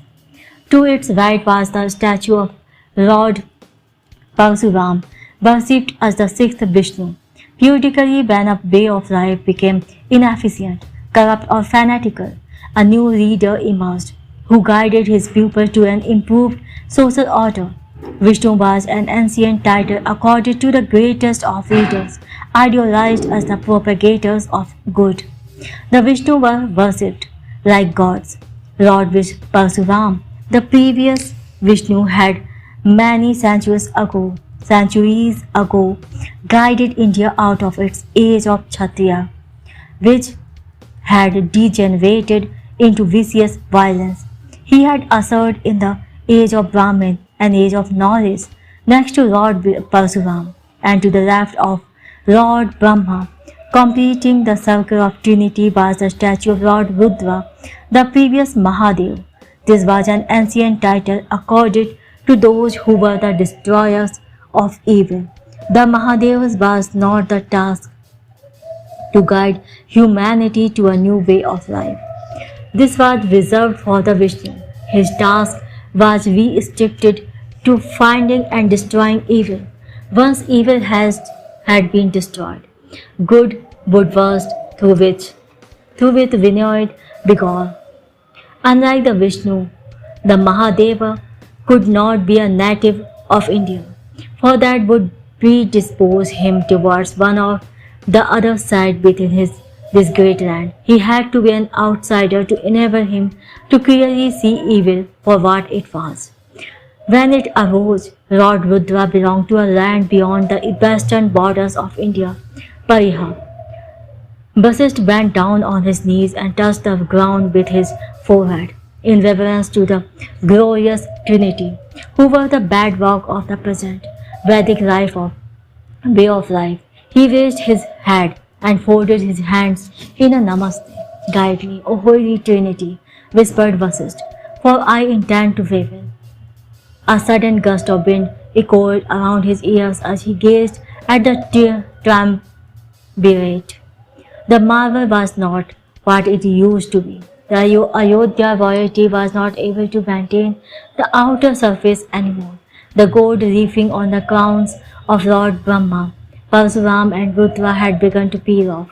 The ceiling of the terrace had paint flaking off its beautiful images, and the sandstone floor was chipped in many places. The Grand Canal itself had begun to sit and dry up, with no repairs undertaken. The Ayodhya royal administration was probably unable to budget for such stakes. However, it was clear to Vasishtha that not only was the administration short of funds for adequate governance, it has also lost the bill for it. As the canal water receded, the exposed dry land had been encroached upon with impunity. The Ayodhyan population had grown till the city almost seemed to burst at its seams. Even a few years ago, it would have been unthinkable that the canal would be defiled thus, that new housing would not be constructed for the poor. But alas, many improbables had now become habitual. We need a new way of life, Lord Parsuram. My great country must be rejuvenated with the blood and sweat of patriots. What I want is revolutionary, and patriots are often called traitors by the very people they choose to serve, till history passes the final judgment. Vasishtha scooped some mud from the canal that was deposited on the steps of the terrace, and used his thumb to apply it on his forehead in a vertical line. This soil is worth more than my life to me. I love my country. I love my India. I swear I will do what must be done, my Lord. The soft rhythm of the liturgical chanting wafted through the breeze, making him turn to his right. A small group of pupils walked solemnly in the distance, bearing robes of blue, the holy color of the divine. It was an unusual sight these days, along with wealth and power. The citizens of the Saptasindhu had also lost their spiritual ardor. Many believed their gods had abandoned them. Why else would they suffer so? The worshippers chanted the name of the sixth Vishnu, Lord Parsuram. Ram Ram Ram Bolo Ram Ram Ram. Ram Ram Ram Bolo Ram Ram Ram. It was a simple chant. Speak the name of Ram. Vasishtha smiled to him. This was a sign. Thank you, Lord Parsuram. Thank you for your blessing. Vasishtha had pinned his hopes on the namesake of the sixth Vishnu, the 6-year-old eldest prince of Ayodhya, Ram. The sage had insisted that Queen Kausalya's chosen name, Ram, be expanded to Ramchandra, Kausalya's father, King Bhanuman of South Kausal and mother Queen Maheshwari of the Kurus were Chandravansis, the descendants of the moon. Vasishtha thought it would be wise to sow fealty towards Ram's maternal home as well. Furthermore, Ramchandra means pleasant face of the moon, and it was well known that the moon shone with the refracted light of the sun. Poetically, the sun was the face and the moon its reflection. Who then was responsible for the pleasant face of the moon? The sun. It was appropriate thus. Ramchandra was also a Suryavanshi name for Dasaratha. His father was a Suryavanshi. That names guided destiny was an ancient belief. Parents chose the names of their children with care. A name, in a sense, became an aspiration, Swadharma, individual dharma for the child, having been named after the sixth Vishnu himself. The aspiration for this child could not have been set higher. There was another name that Vasishtha had placed his hope on, Bharat, Ram's brother, younger to him by 7 months. His mother Kaikeyi did not know at the time of the great battle with Ravan that she was carrying Dasaratha's child in her womb. Vasishtha was aware that Kaikeyi was a passionate, willful woman. She was ambitious for herself and those she viewed as her own. She had not settled for the eldest queen, Kausalya, being won up on her by choosing a great name for her son. Her son then was the namesake of the legendary Chandravanshi emperor, Bharat, who had ruled millennia ago. The ancient emperor, Bharat had united the warring Suryavanshi and Chandravanshis under one banner. Notwithstanding the occasional skirmishes, they had learned to live in relative peace, a peace that held. It was exemplified today by the Emperor Dasaratha, a Suryavanshi, having 2 queens who traced their lineage to Chandravanshi royalty. Kausalya and Kaikeyi, Asopati, the father of Kaikeyi and the Chandravanshis, king of Kekia, was in fact the emperor's closest advisor. One of the 2 names will surely serve my purpose. He looked at Lord Parsuram again, drawing strength from the image. I knew they will think I am wrong. They may even curse my soul, but you were the one who had said, my lord, that a leader must love his country more than he loves his own soul. Vasishtha reached for his scabbard hidden within the folds of his Angavastram. He pulled out the knife and beheld the name that had been inscribed on the hilt in an ancient script, Parsuram. Inhaling deeply, he shifted the knife to his left hand and pricked his forefinger, puncturing deep to draw out blood. He pressed the finger with his thumb. just under the drop of blood and let some droplets drip into the canal. By this blood oath, I swear on all my knowledge, I will make my rebellion succeed, or I will die trying. Vasishtha took one last look at Lord Parsuram, bowed his head as he brought his hands together in a respectful namaste, and softly whispered the cry of the followers of great Vishnu, Jai Parsuram, glory to Parsuram. Chapter 5. Kausalya the queen was happy. Kausalya, the mother, was not. She understood that Ram should leave the Ayodhya palace. Emperor Dasaratha had blamed him for the horrific defeat he had suffered at the hands of Ram1 on the day that Ram was born. Till that fateful day, he had never lost a battle. In fact, he had been the only unbeaten ruler in all of India. Dasaratha was convinced that Ram was born with bad karma, and his birth was the undoing of the noble lineage of Raghu. There was little powerless Kausalya could do to change this. Kaikeyi had always been a favorite wife. Saving the emperor's life in the battle of Karchapa had only made her hold over Dasaratha absolute. Kaikeyi and her coterie had speedily let it be known that Dasaratha believed Ram's birth was inauspicious. Soon the city of Ayodhya said its emperor's speech. It was widely held that all the good deeds of Ram's life would not succeed in washing away the taint of 7032, the year that, according to the calendar of Lord Manu, Dasaratha was defeated and Ram was born. It would be best if Ram left the palace with Rajguru Vasishtha. Kausalya knew he would be away from the Ayodhya nobility, which had never accepted him anyway. Furthermore, he would stand to gain from the education he had received at Vasishtha Gurukul. Gurukul meant the Guru's family, but in practice it was a residential school of Gurus. He would learn philosophy, science, mathematics, ethics, warfare, and the arts. He would return years later a man in charge of his destiny. The queen understood this, but the doting mother was unable to let go. She held on to her child and wept. Ram stood stoic as he held his mother, who hugged and smothered him with kisses. Even at this tender age, he was an unusually calm boy. But unlike Ram, was crying hysterically, refusing to let his mother go. Kaikeyi glared at her son with exasperation. "You are my son.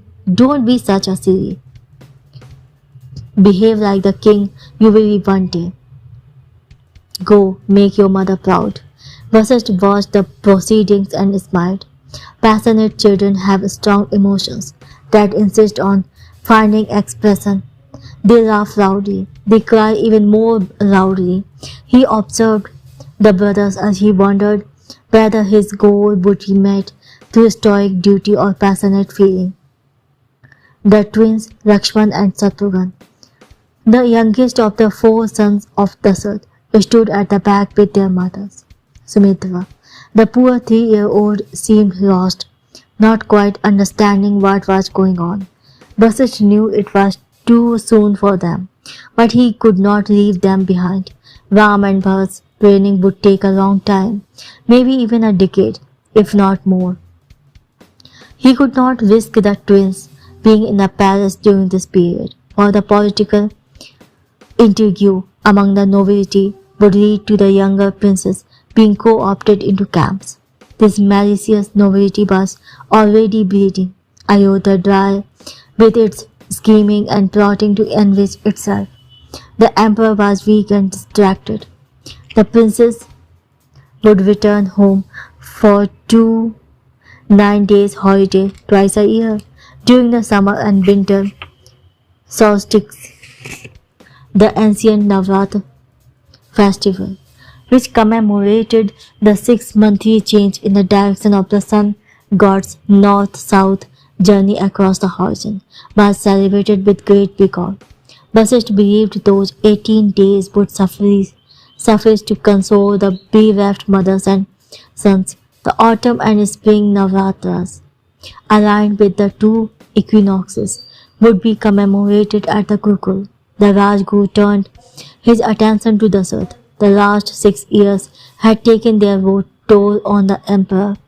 Parchment like skin stretched thinly over a face that was worn out by grief. His eyes sunken, his hair grey, the grievous batter bound on his leg had long since turned into a permanent deformity, depriving him of the hunting and exercising that he so loved. Seeking refuge in drink, his bent body gave little indication of the strong and handsome warrior he had once been. Ravan had not just defeated him on the terrible day, he continued to defeat him every single day. Your Highness, said Basist rowdily, with your permission. A distracted Dasarat waved his hand, confirming his order. It was the day after the winter solstice, and the princes were in Ayodhya on their half-yearly holiday. It had been 3 years since they first left for the Gurukul, Uttarayan, the northward movement of the sun across the horizon had begun. 6 months later, in peak summer, Lord Surya would reverse his direction, and Dakshinayan, the southward movement of the sun, would begin. Ram spent most of his time, even on holiday, with Guru Vasisht, who had moved back to the palace with the boys. Kausalya could not do much besides complain. Bharat, on the other hand, was strictly confined to Kaikeyi's chambers, subjected to incessant tutoring and interrogation by his boastful mother. Lakshman had already started writing small ponies, and he loved it. Shatrughan just reads book. Lakshman was rushing to his mother Sumitra after one such writing lesson, when he stopped short. Hearing voices outside her chamber, he peeped in from behind the curtains. You must understand, Shatrughan, that your brother Bharat may make fun of you, but he loves you the most. You should always stay by his side. Shatrughan was holding a palm leaf booklet in his hand, desperately trying to read as he pretended to pay attention to his mother. Are you listening to me? Are you listening to me? Shatrughan asked Sumitra sharply. Yes, mother, Shatrughan said, looking up, sincerity dripping from his voice. I don't think so. Shatrughan repeated his mother's last sentence. His diction was remarkably clear and crisp for his age. Sumitra knew that her son had not been paying attention, and yet she could not do anything about the fact that he had not been genuinely listening to her at all. Lakshman smiled as he ran up to his mother, yelping with delight as he leaped onto her lap. I will listen to you, Ma, he said with his childish lisp. Sumitra smiled as she wrapped her arms around Lakshman. Yes, I know you will always listen to me. You are my good son. Shatrughan glanced briefly at his mother before going back to his palm leaf booklet. I will do whatever you tell me to do, said Lakshman, his earnest eyes filled with love. All right, then listen to me, said Sumitra, leaning in with a cronish conspirational expression. The kind she knew Lakshman loved. Your elder brother Ram needs you. Her expression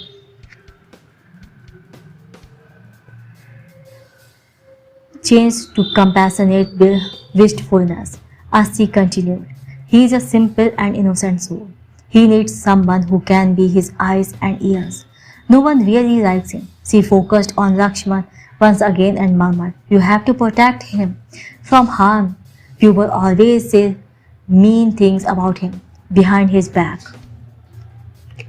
But he sees the best in them. He has too many enemies. His life may depend on you. Really? Asked Lakshman, his eyes widening with barely understood dread. Yes, and believe me, I can only count on you to protect him. Ram has a good heart, but he is too trusting of others.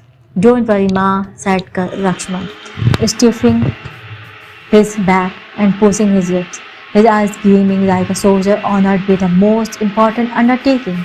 I will always take care of Ram Dada. Sumitra hugged Lakshman again and smiled fondly. I know you will. Dada, shouted Lakshman, banging his little heels against the pony's sides, begging it to run faster. But the pony, specially trained for children, refused to oblige. 9-year-old Ram rode ahead of Lakshman on a taller, faster pony, true to his training. He rose gracefully in his saddle at every alternate step of the canter, in perfect unison with the animal. On this vacant afternoon, they had decided to practice by themselves the art of horsemanship at the Royal Ayodhya riding grounds. Dada, stop! Screamed Lakshman desperately, having abandoned by now any pretense at following vaguely learned instructions. He kicked and whipped his pony to the best of his ability. Ram looked back at the enthusiastic Lakshman and smiled as he cautioned his little brother. Lakshman, slow down, ride properly. Stop, added Lakshman. Ram immediately understood Lakshman's frantic cry and pulled his reins as Lakshman caught up and dismounted rapidly. Dada, get off. What? Get off, shouted and agitated Lakshman as he grabbed Ram's hand, trying to drag him down. Ram frowned as he got off the horse. What is it, Lakshman? Look, Lakshman exclaimed as he pointed at the billet strap that went through the buckle on the girth strap. The girth, in turn, kept the saddle in place. The buckle had almost come undone. By the great Lord Rudra, whispered Ram, had the buckle released while he was riding, he would have been thrown off the dislodged saddle, resulting in serious injury. Lakshman had saved him from a terrible accident. Lakshman looked around furtively, his mother's words echoing in his brain. Someone tried to kill you, Dada. Ram carefully examined the girth strap and the attached buckle. It simply looked worn out. There was no sign of tampering. Lakshman had certainly saved him from an injury, though, and possibly even death. Ram embraced Lakshman gently. Don't worry about my confederate teeth, said Lakshman, bearing a solemn expression. He was now certain about his mother's warning. I will protect you, Dada. Or wait. Ram tried hard to prevent himself from smiling. Conspiracies. Oh, who taught you such a big word? Thattugan, said Lakshman, looking around again, scanning the area for threats. Sattugan, Yet, don't worry, Dada, Lakshman said. Will protect you. Ram kissed his brother's forehead and reassured his little protector. I will feel safe already. The brothers were all set to go back to the Gurukul 2 days after the horse saddle incident. Ram visited the royal stable the night before their departure to groom his horse. Both of them had a long day ahead. There were stable hands, of course, but Ram enjoyed this work. It suited him. The animals were among the handful in Ayodhya who did not judge him. He liked to spend time with them occasionally. He looked back at the sound of the clip-clop of hooves. Lakshman, cried Ram in alarm, as little Lakshman trooped in atop his pony. Obviously injured, Ram rushed forward and helped him dismount. Lakshman's chin had split open, deep enough to urgently need stitches. His face was covered with blood, but with typical bravado. He did not flinch at all when Ram examined his wound. You are not supposed to go horseback riding in the night. You know that, don't you? Ram admonished him gently. Lakshman shrugged. Thoi. The horse Thadendi. Don't talk, interrupted Ram, as the blood flow increased. Come with me.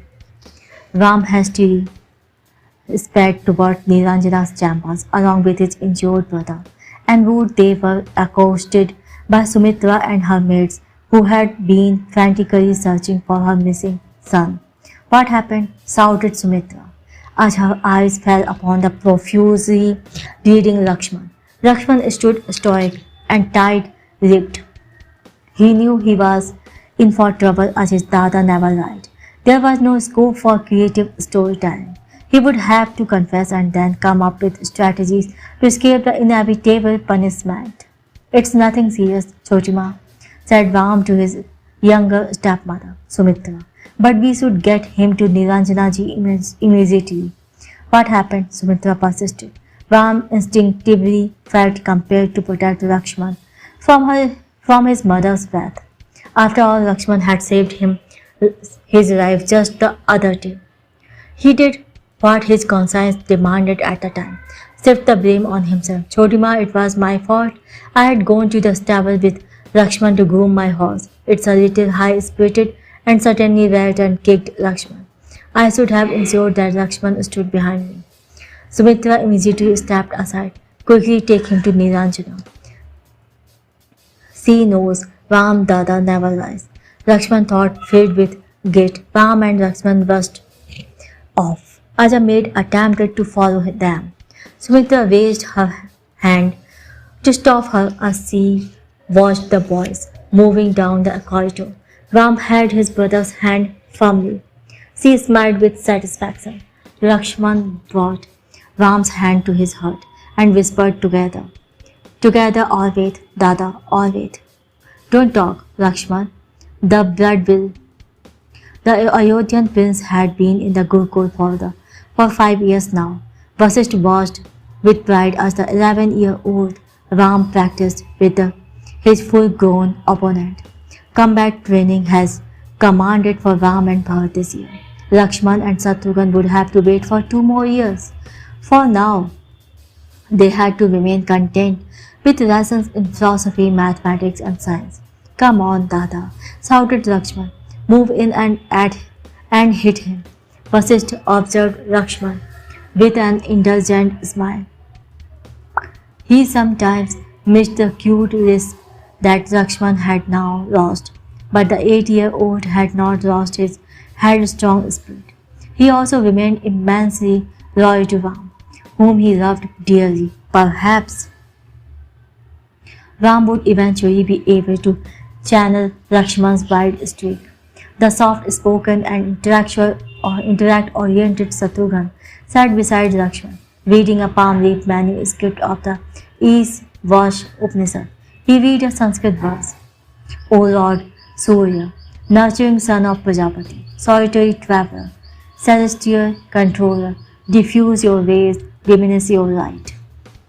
Let me see your gracious self beyond the luminosity, and realize that the God in you is me. Shatrughan smiled to himself, lost in the philosophical beauty of the words.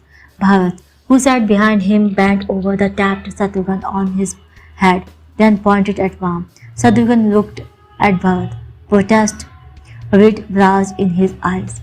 Bharat glared at his younger brother. Shatrughan put his manuscript aside and looked at Ram.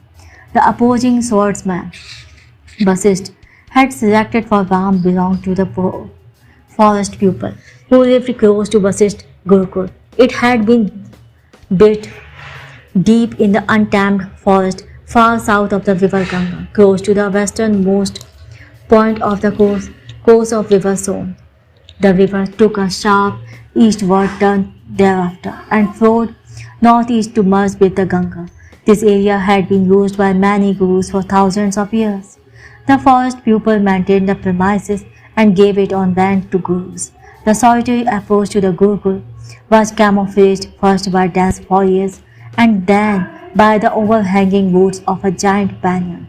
A small glade lay beyond, at the center of which descending steps had been carved out of the earth, leading to a long, deep trench covered by vegetation. The trench then became a tunnel as it made its way under a steep hill. Light flooded the other end of this tunnel as it emerged at the banks of a stream which was spanned by a wooden bridge. Across lay the Gurukul, a simple monolithic structure hewn into a rocky hillside. The hill face had been neatly cut as though a huge cube-shaped block of stone had been removed. 20 small temples carved into the surface faced the entrance to the structure, some with deities in them, others empty. 6 of them were adorned with an idol, each of the previous Vishnus. One housed Lord Rudra, the previous Mahadev, and in yet another sat Lord Brahma, the brilliant scientist, the king of the Deva, the gods. Lord Indra, who was also the god of thunder and sky, occupied his rightful place in the central temple surrounded by the other gods.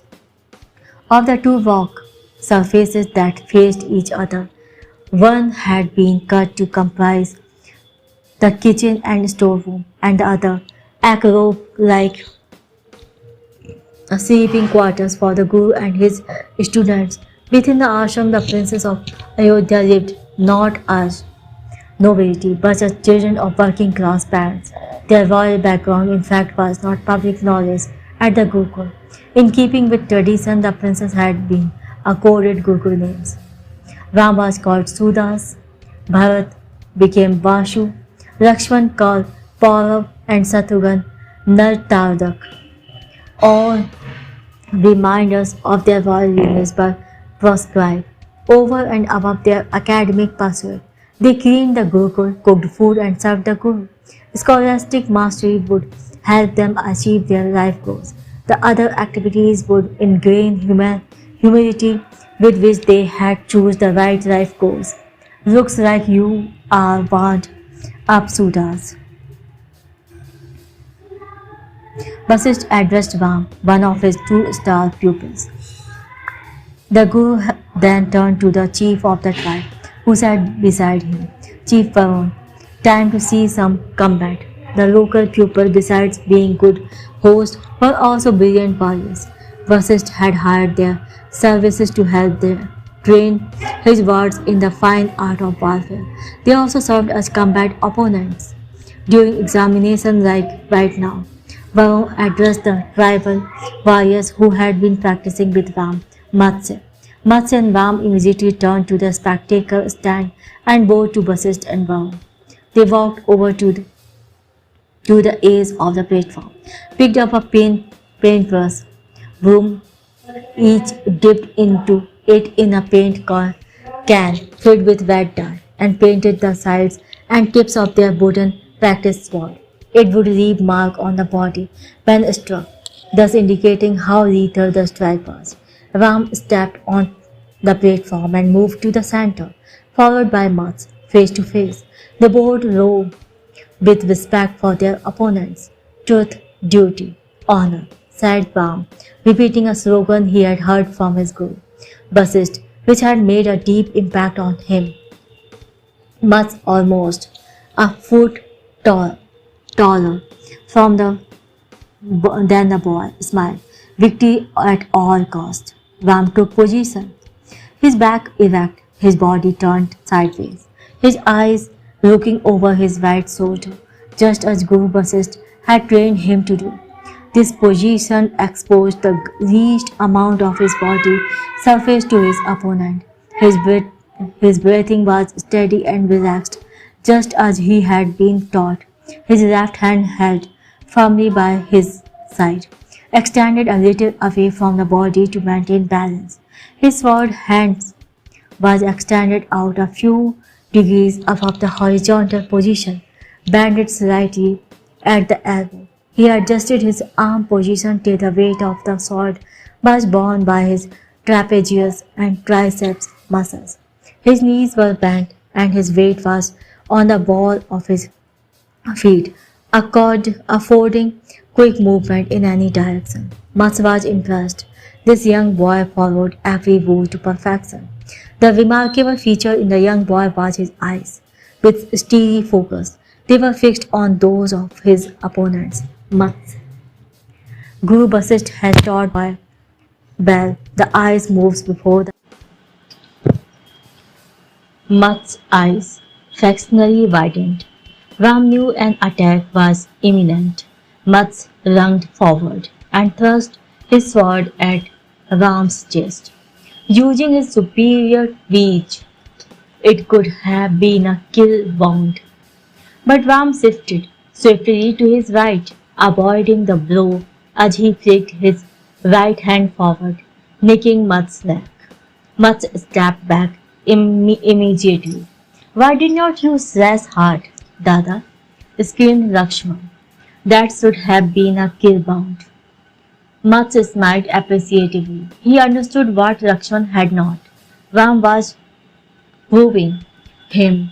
Being a cautious fighter, he would move into kill strikes only after he knew his opponent's psyche. Ram did not respond Mats' smile of approval. His eyes remained focused, his breathing normal. He had to discern his opponent's weaknesses, waiting for the kill. Mats charged at him aggressively, bringing in his sword with force from the right. Ram stepped back and fended off the blow with as much strength as his smaller frame could muster. Mats bent towards the right and brought in his sword from Ram's left now, belligerently swinging in close to the boy's head. Ram stepped back again, raising his sword up to block. Mats kept moving forward, striking repeatedly, hoping to pin Ram against the wall and then deliver a kill bound. Ram kept retreating as he fended off the blows. Suddenly he jumped to the right, avoiding Mats' slash, and in the same smooth movement, swung hard, hitting Mats on the arm, leaving a splash of red paint. It was about again, but not the one that would finally stop the duel. Mats stepped back without losing eye contact with Ram. Perhaps he is too cautious. Don't you have the guts to charge? Ram did not respond. He took position once again, bending his knees a little, keeping his left hand lightly on his hips. With the right hand extended out, his sword held steady. You cannot win the game if you don't play the game, teased Mats. Are you simply trying to avoid losing or do you actually want to win? Ram remained calm, focused, and steady, silent. He was conserving his energy. This kid is unflappable, Mats mused. He charged once again, repeatedly striking from above, using his height to try and knock Ram down. Ram bent sideways as he parried, stepped backward steadily. Basist smiled, for he knew what Ram was attempting. Mats did not notice the small rocky outcrop that Ram smoothly sidestepped as he slowly moved backwards within movements. Mats stumbled and lost his balance. Not wasting a moment, Ram went down on one knee and struck hard right across the groin of tribal warrior, a kill bound. Mats looked down at the red paint smeared across his groin. The wooden sword had not drawn blood, but had caused tremendous pain. He was too proud to let it show. Impressed by the young student, Mats stepped forward and patted Ram on his shoulder. One must check the layout of the battlefield before a fight. Know every nook and cranny. You remembered this basic rule. I did not. Well done, my boy. Ram put the sword down, grasped his right elbow with his left hand, and touched his forehead with a clenched right fist in the traditional salute typical of the tribe of Mats, showing respect to the noble forest dweller. It was an honor to battle with you, great Arya. Mats smiled and folded his hands into a namaste. No, young man, the honor was mine. I look forward to seeing what you do with your life. Varun turned to Vasist. You have a good student here, Guruji. Not only is he a fine swordsman, he is also noble in his conduct. Who is he? Vasist smiled. You know I am not going to reveal that, chief. Meanwhile, Mats and Ram had walked to the edge of the platform. They chucked their swords into a water tank, allowing the paint to wash off. The swords would then be dried, oiled and hammered, ready to be used again. Bhavan turned to another warrior of his tribe. Gauda, you are next, Vasisht signaled Bharat, addressing him as by his Gurukul name, Vashu.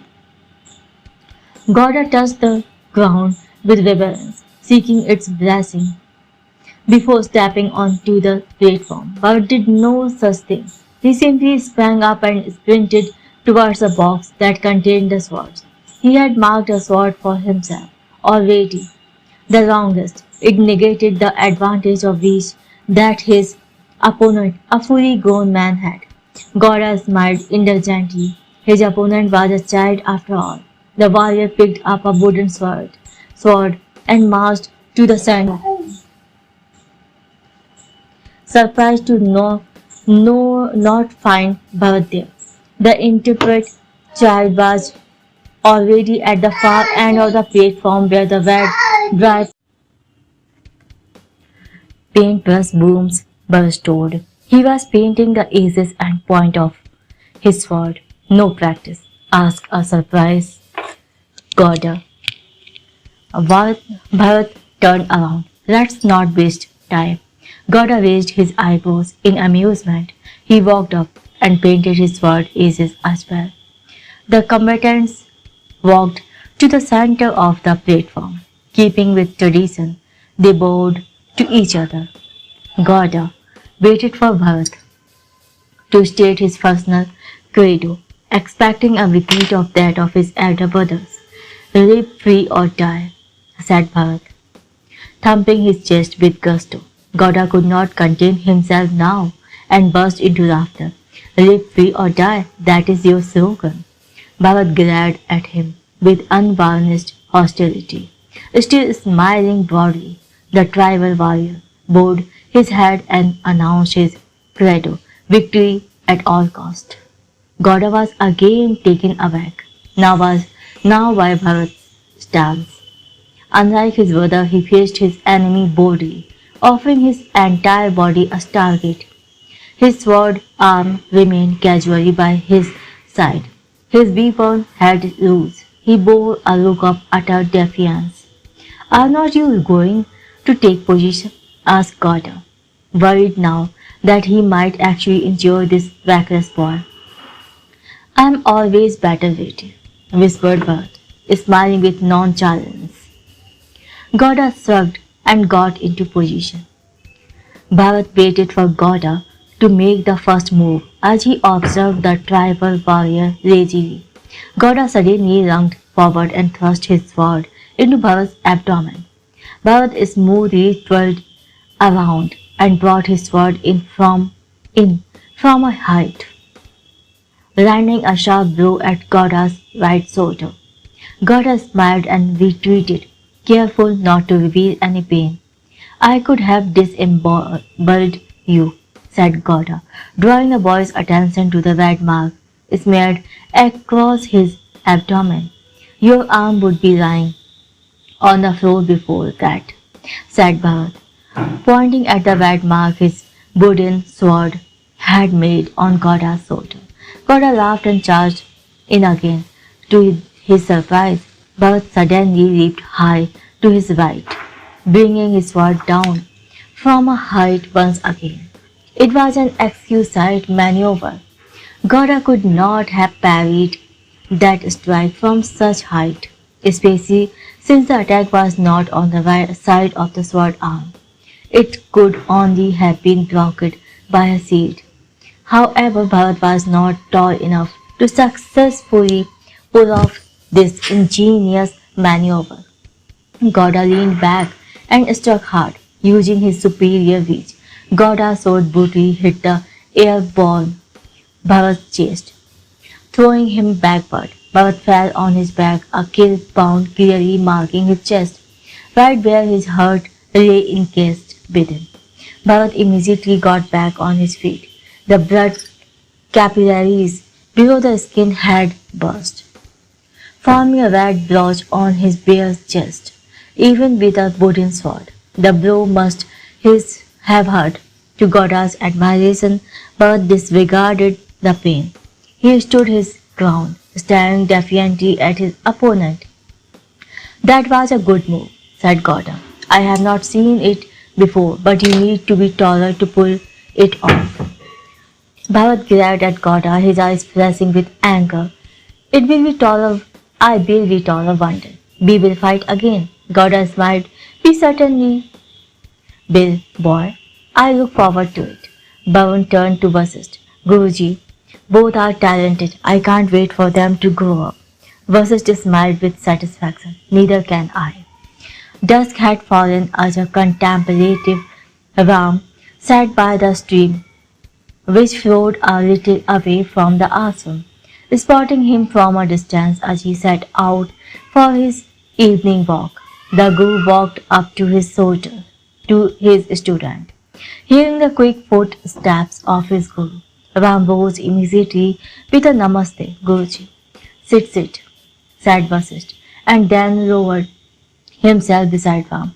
What are you thinking about? I was wondering why you did not reveal our identity to Chief Baron, said Ram. He seems like a good man. Why do we withhold the truth from him? Why do we lie? Withholding the truth is different from lying, Vasist remarked with a twinkle in his eye. Not revealing the truth is lying, is not it, Guruji? No, it is not. Sometimes truth causes pain and suffering. At such times, silence is preferred. In fact, there may be times when a white lie or even an outright lie could actually lead to a good outcome. But lying has consequences, Guruji. It's a bad karma. Sometimes the truth may also have consequences that are bad. Lying may save someone's life. Lying may bring one into a position of authority, which in turn may result in an opportunity to do good. Would you still advocate not lying? It may well be said that a true leader loves his pupil more than he loves his own soul. There would be no doubt in the mind of such a leader.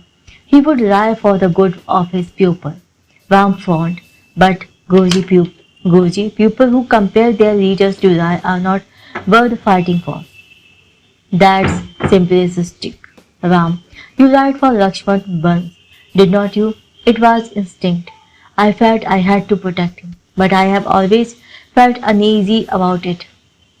That's the reason why I needed to talk to you about it, Guruji. And I am repeating that what I said then. You need not feel guilty. Wisdom lies in moderation, in balance. If you lie to save an innocent person from some bandits, is that wrong? One odd example out of context does not justify lying, Guruji. Ram would not give up. Mother lied once to save me from father's anger. Father soon discovered the truth. There was a time when he would visit my mother regularly. But after that incident, he stopped seeing her completely. He cut her off. The Guru observed his student with sadness. Truth be told, Emperor Dasarath blamed Ram for his defeat at the hands of Ravan. He would have found some excuse or the other to stop visiting Kausalya regardless of the incident. Vasisht measured his words carefully. I am not suggesting that lying is good, but sometimes, just like a tiny dose of a poison can prove medicinal, a small lie may actually help.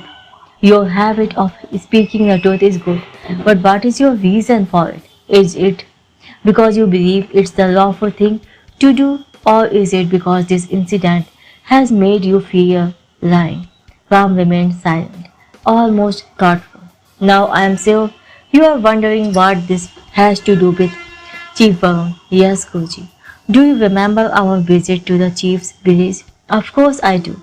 The boys had once accompanied their Guru to Baron's village.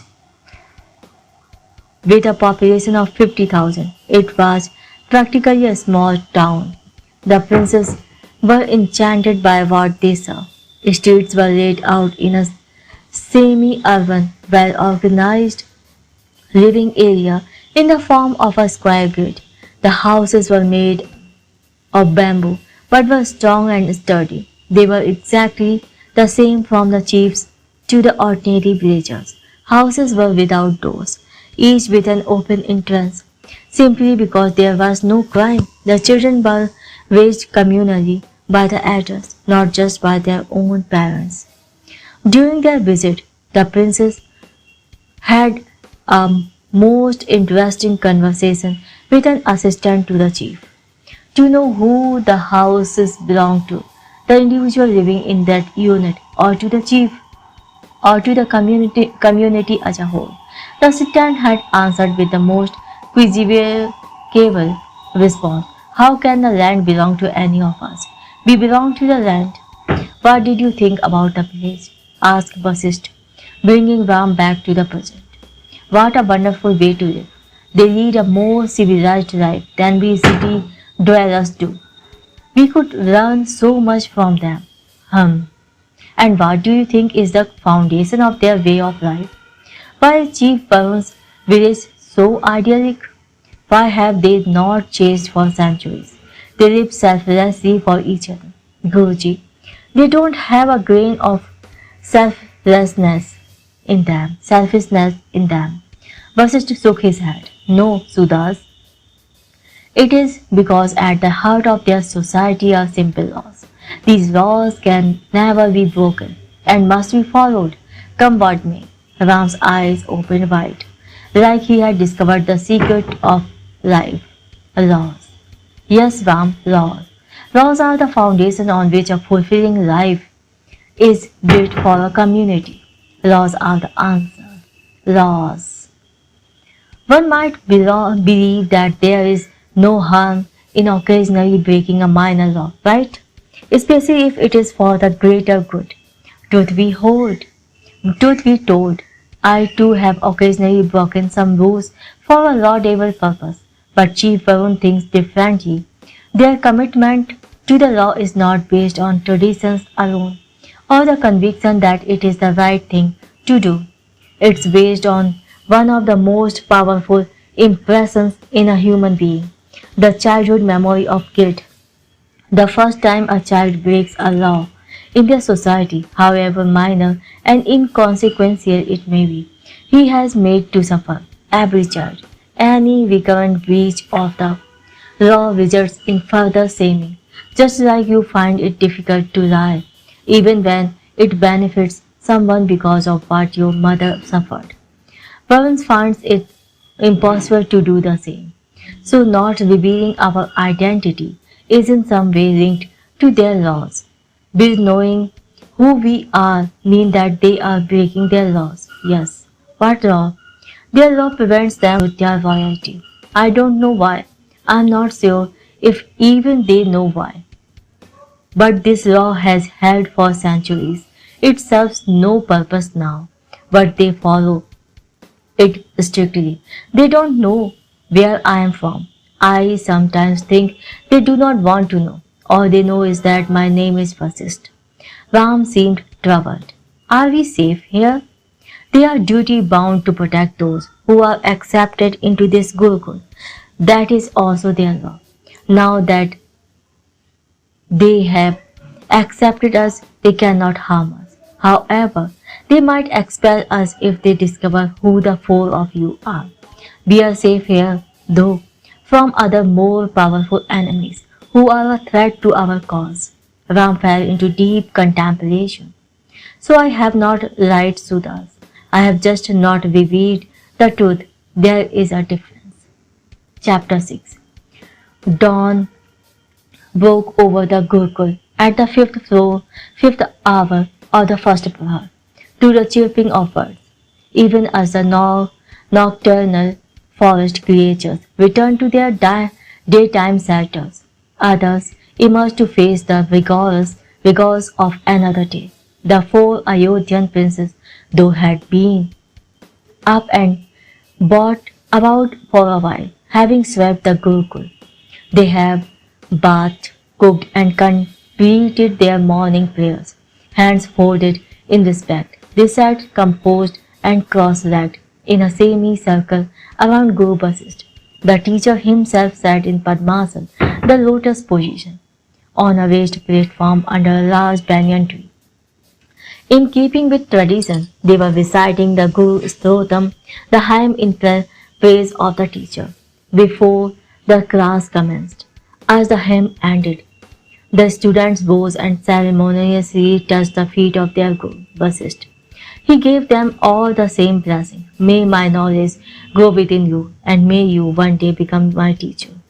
Ram, Bharat, Lakshman and Shatrughan took their allotted seats. 13 years have passed since the terrible battle with Ravan. Ram was 13 years old, and both Bharat and he were showing signs of adolescence. Their voices had begun to break and drop in pitch. Faint signs of mustaches had made an appearance on their upper lips. They had suddenly shot up in height, even as their boys' bodies had begun to develop lean muscle. Lakshman and Shatrughan had now begun combat practice, though their pre-adolescent bodies made fighting a little difficult for them. They had all learned the basics of philosophy, science and mathematics. They had mastered the divine language Sanskrit. The groundwork had been done. The Guru knew it was time to sow the seeds. Do you know the origin of our civilization? Asked Vasishtha. Lakshman, always eager to know, answered, but not well read, raised his hand and began to speak. The universe itself began with. No power, said Vasishtha, using Lakshman's Gurukul name. My question was not about the universe, but about us, the Vedic pupil of this yoke. Ram and Bharat turned to Shatrughan in unison. Guruji, began Shatrughan. It goes back to Lord Manu, a prince of Pandya dynasty, thousands of years ago. Teacher's pet, whispered Bharat indulgently, while he teased Shatrughan mercilessly for his bookish ways.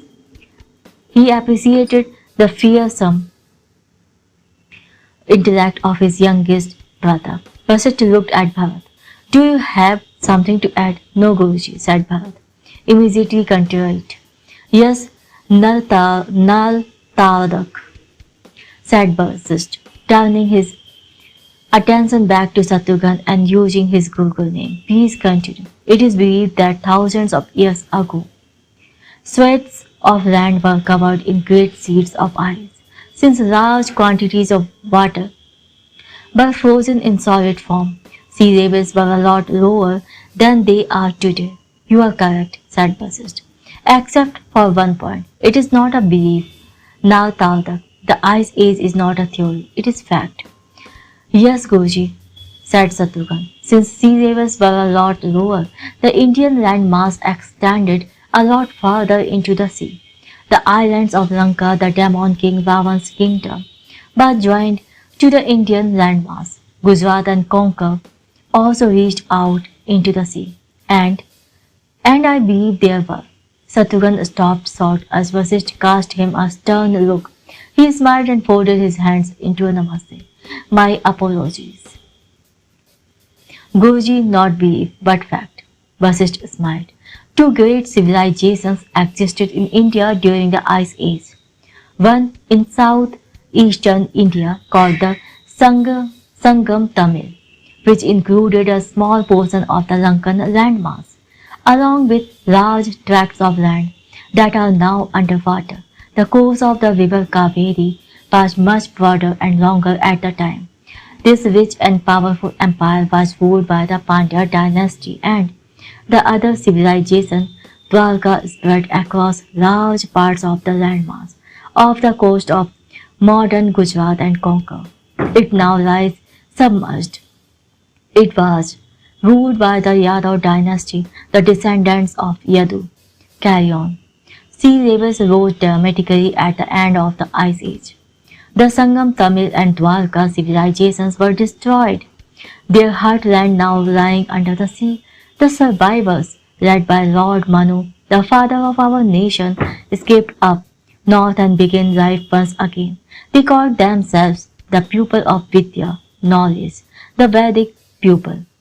We are their proud descendants. Very good, Nartadak, said Vasist. Just one more point. The Ice Age came to an abrupt end in the time scale that Mother Earth operates in. But in human terms, it was not abrupt at all. We had decades, even centuries of warning, and yet we did nothing. The children listened with rapt attention. Why did the Sangam, Tamil, and Dwarka, clearly very advanced civilization, not take timely corrective actions? Evidence suggests that they were aware of the impending calamity. Mother Earth had given them enough warning signals. They were intelligent enough to either purchase or invent the technology required to save themselves, and yet they did nothing. Only a few survived under the able leadership of Lord Manu. Why? They were lazy. They were lazy, said Lakshman, as usual jumping to conclusion. Vasishtha sighed. Power, if only you had think before answering. A chagrined Lakshman fell silent.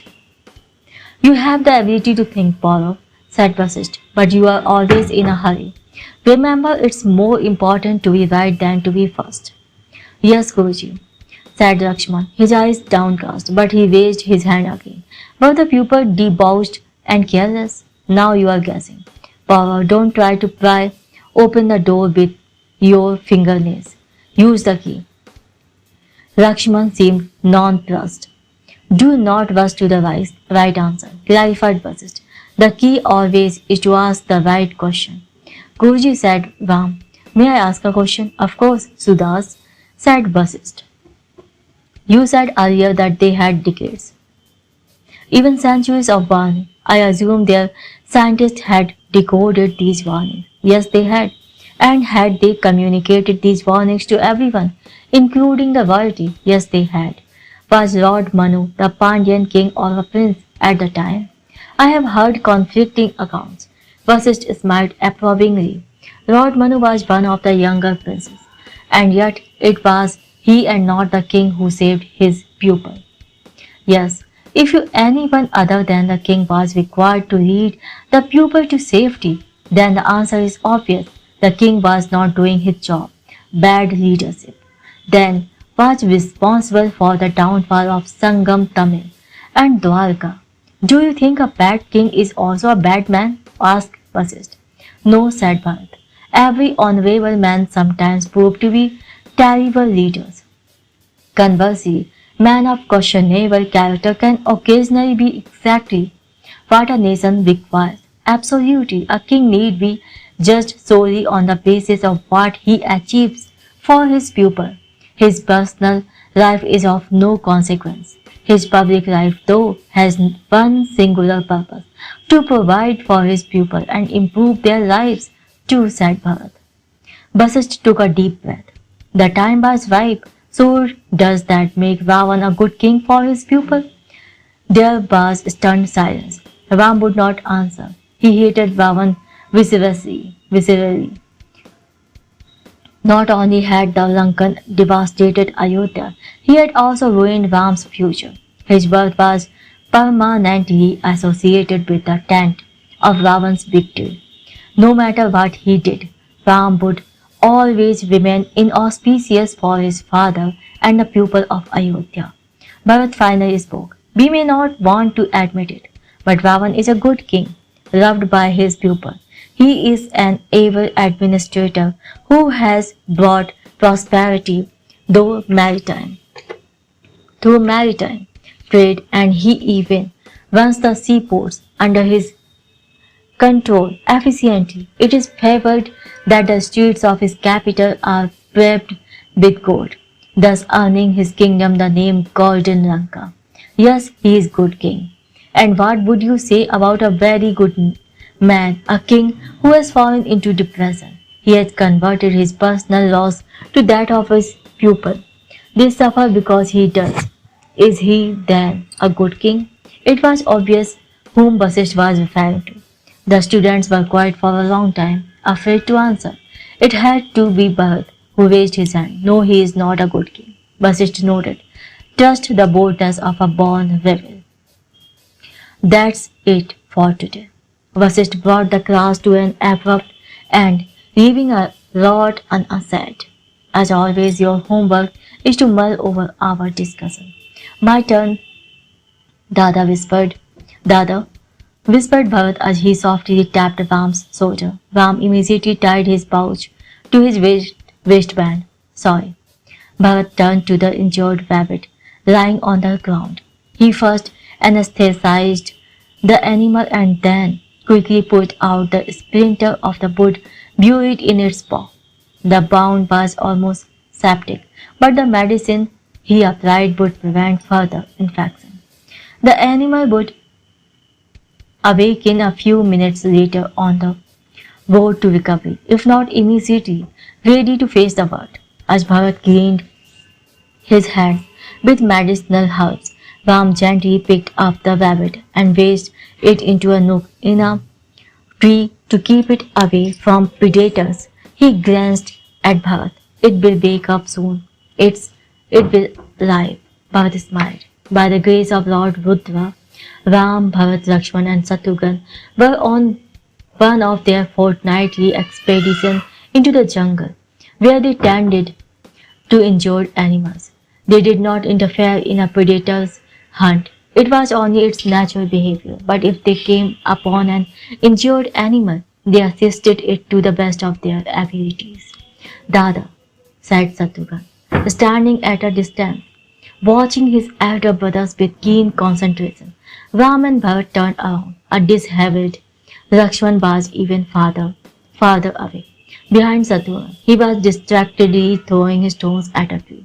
Lakshman, don't linger at the back, said Ram. We are not in the ashram. This is the jungle. There is danger in being alone. Lakshman sighed in irritation and walked up to the group. Yes, what is it? Shatrughan asked Ram, turning to his youngest brother.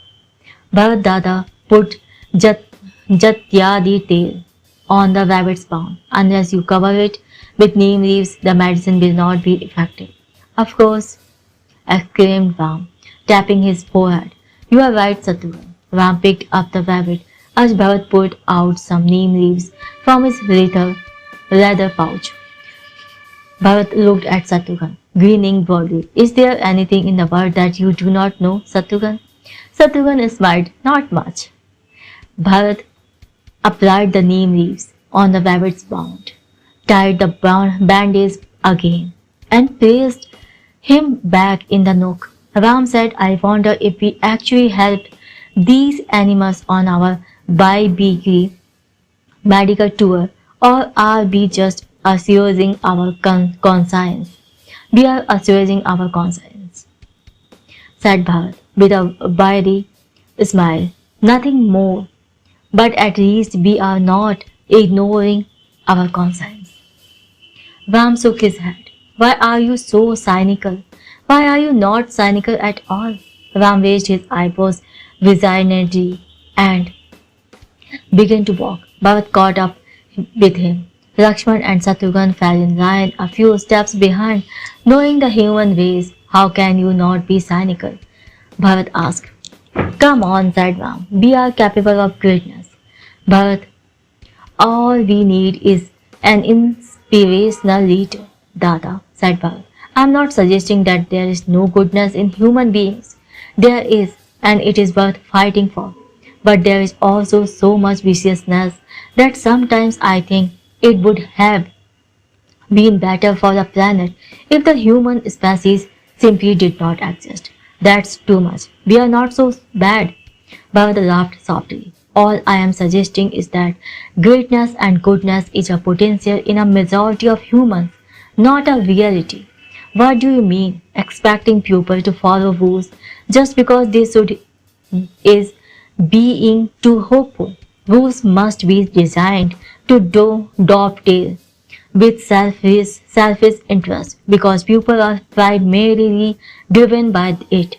They need to be safered into good behavior through this proclivity. People also respond to calls for greatness. No, they don't, Dada. There may be a few who will answer that call. Most would not. Lord Rudra led pupils selflessly. Did not he? Yes, said Bharat. But many who followed him had their own selfish interest in mind. That is a fact. Ram shook his head. We will never agree on this. Bharat smiled. Yes, we won't. But I still love you. Ram smiled as well, changing the topic. How was your holiday? I never get to speak with you when we are there. You know why, muttered Bharat. But I must admit it was not too bad this time. Bharat loved to have his maternal relatives visit Ayodhya. It was an opportunity for him to escape his stern mother. Kaikeyi did not like his spending too much time with his brother. In fact, if she could have her way, she would keep him to herself exclusively during the times when they were home. To make matters worse, she would insist on endless conversations about the need for him to be great and fulfill his mother's destiny. The only pupil Kaikeyi did not mind sharing her son with were her own blood family. The presence of his maternal grandparents and uncle on this holiday ensured that Bharat was free of his mother. He spent practically the entire vacation in their indulgent company. Ram punched Bharat playfully in his stomach. She is your mother, Bharat. She only wants what is best for you. I could do with some love instead, Dada. You know, I remember when I was 3. I once dropped a glass of milk and she slapped me. She slapped me so hard in the presence of her maid. You remember stuff from when you were 3. I thought I was the only one who did. How can I forget? I was a little boy. The glass was too big for me. For my hands, it was heavy. It slipped. That's it. Why did she have to slap me? Ram understood his stepmother Kaikeyi. She had her share of frustration. She had been the brightest child in her family. Unfortunately, her brilliance did not make her father proud. Quite the contrary. Ashwapati was unhappy that Kaikeyi outshone his son. Yuddha Jeet. It appeared Ram that society did not value capable women, and now the intelligent yet frustrated Kaikeyi sought vicarious recognition through Bharat, her son. She aimed to realize her ambitions. Through him, Ram held his counsel though. Bharat continued wistfully, if only I had a mother like yours, she would have loved me unconditionally and not chewed my brains. Ram did not respond, but he got the feeling that something was playing on Bharat's mind. What is it, Bharat? Asked Ram, without turning to look at his younger brother. Bharat lowered his voice so that Lakshman and Shatrughan would not overhear. Ram Dada, have you thought about what Guruji said today? Ram held his breath. Dada, asked Bharat. Ram stiffened. This is treason. I refuse to entertain such thoughts. Treason? To think about the good of your country. He is your father. There are duties that we have. Do you think he is a good king?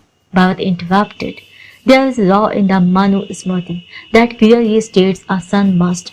Don't tell me what the law says, Dada, said Bharat, dismissing with a wave of his hand the laws recorded in the book of Manu.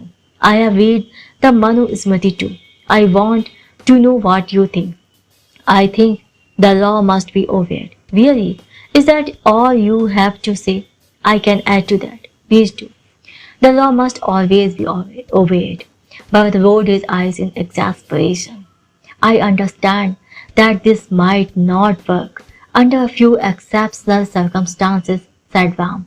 But if the law is obeyed diligently, come what may, then over a period of time a better society has to emerge. Nobody in Ayodhya gives two hoots about the law, Dada. We are a civilization in an advanced state of decay.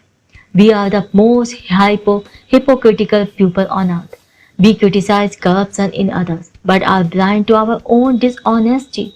We hate others who do wrong and commit crimes.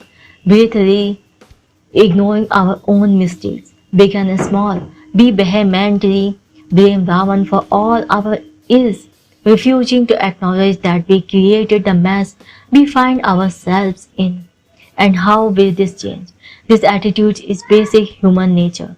We had rather look outward and blame others for the ills that befall us then point the finger at ourselves. I have said it before and I will say it again.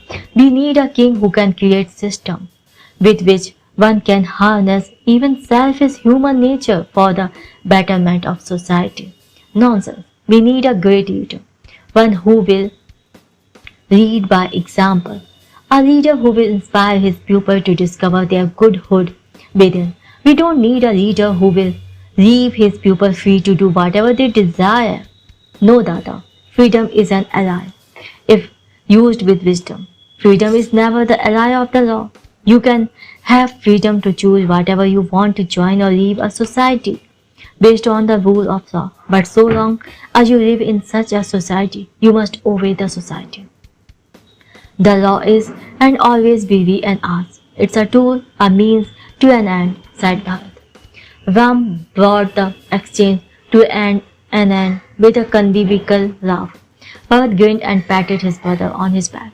So all these things you say about a great leader being inspirational and enabling the discovery of the God within and other such noble things, said Bharat. You think father lives up to that idea?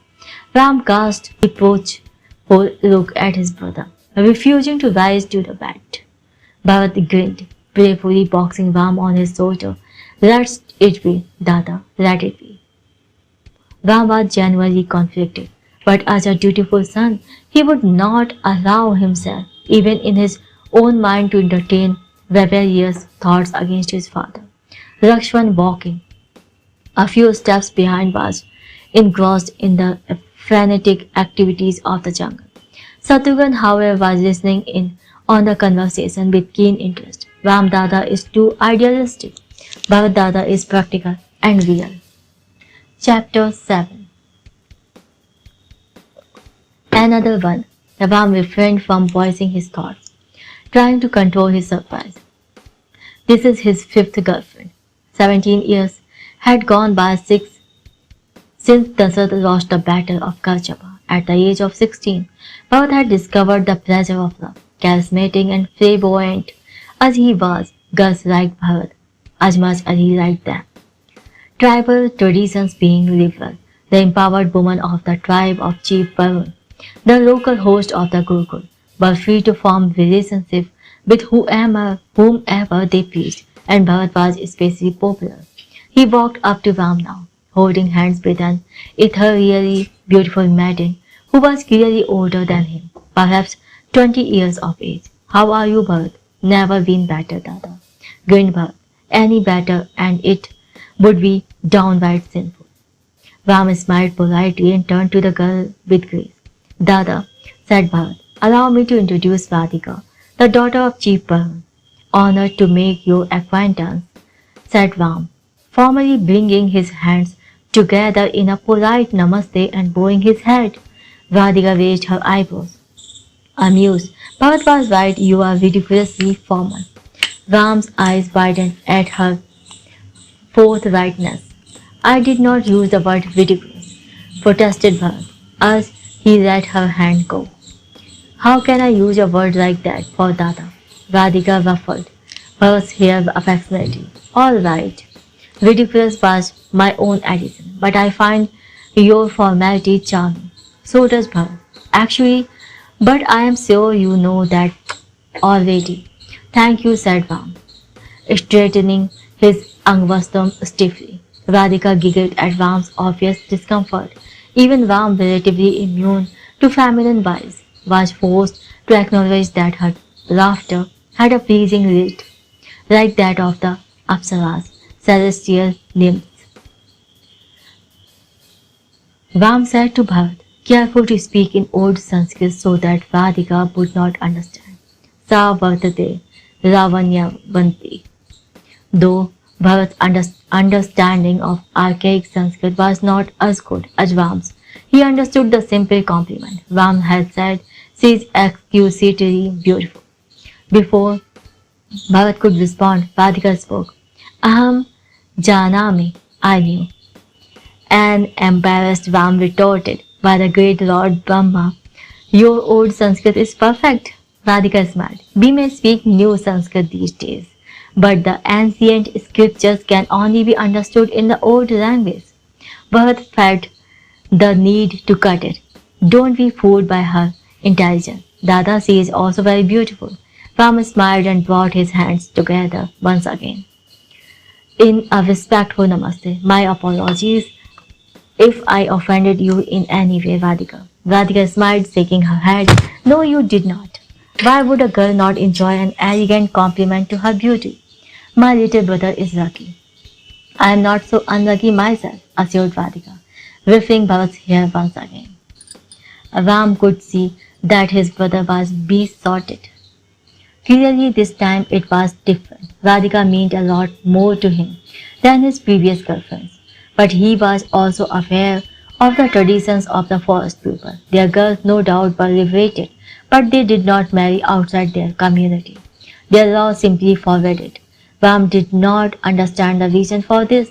It could be an effort to retain the sense of purity of the forest people, or it might even be that they considered city dwellers inferior for having moved away from Mother Nature.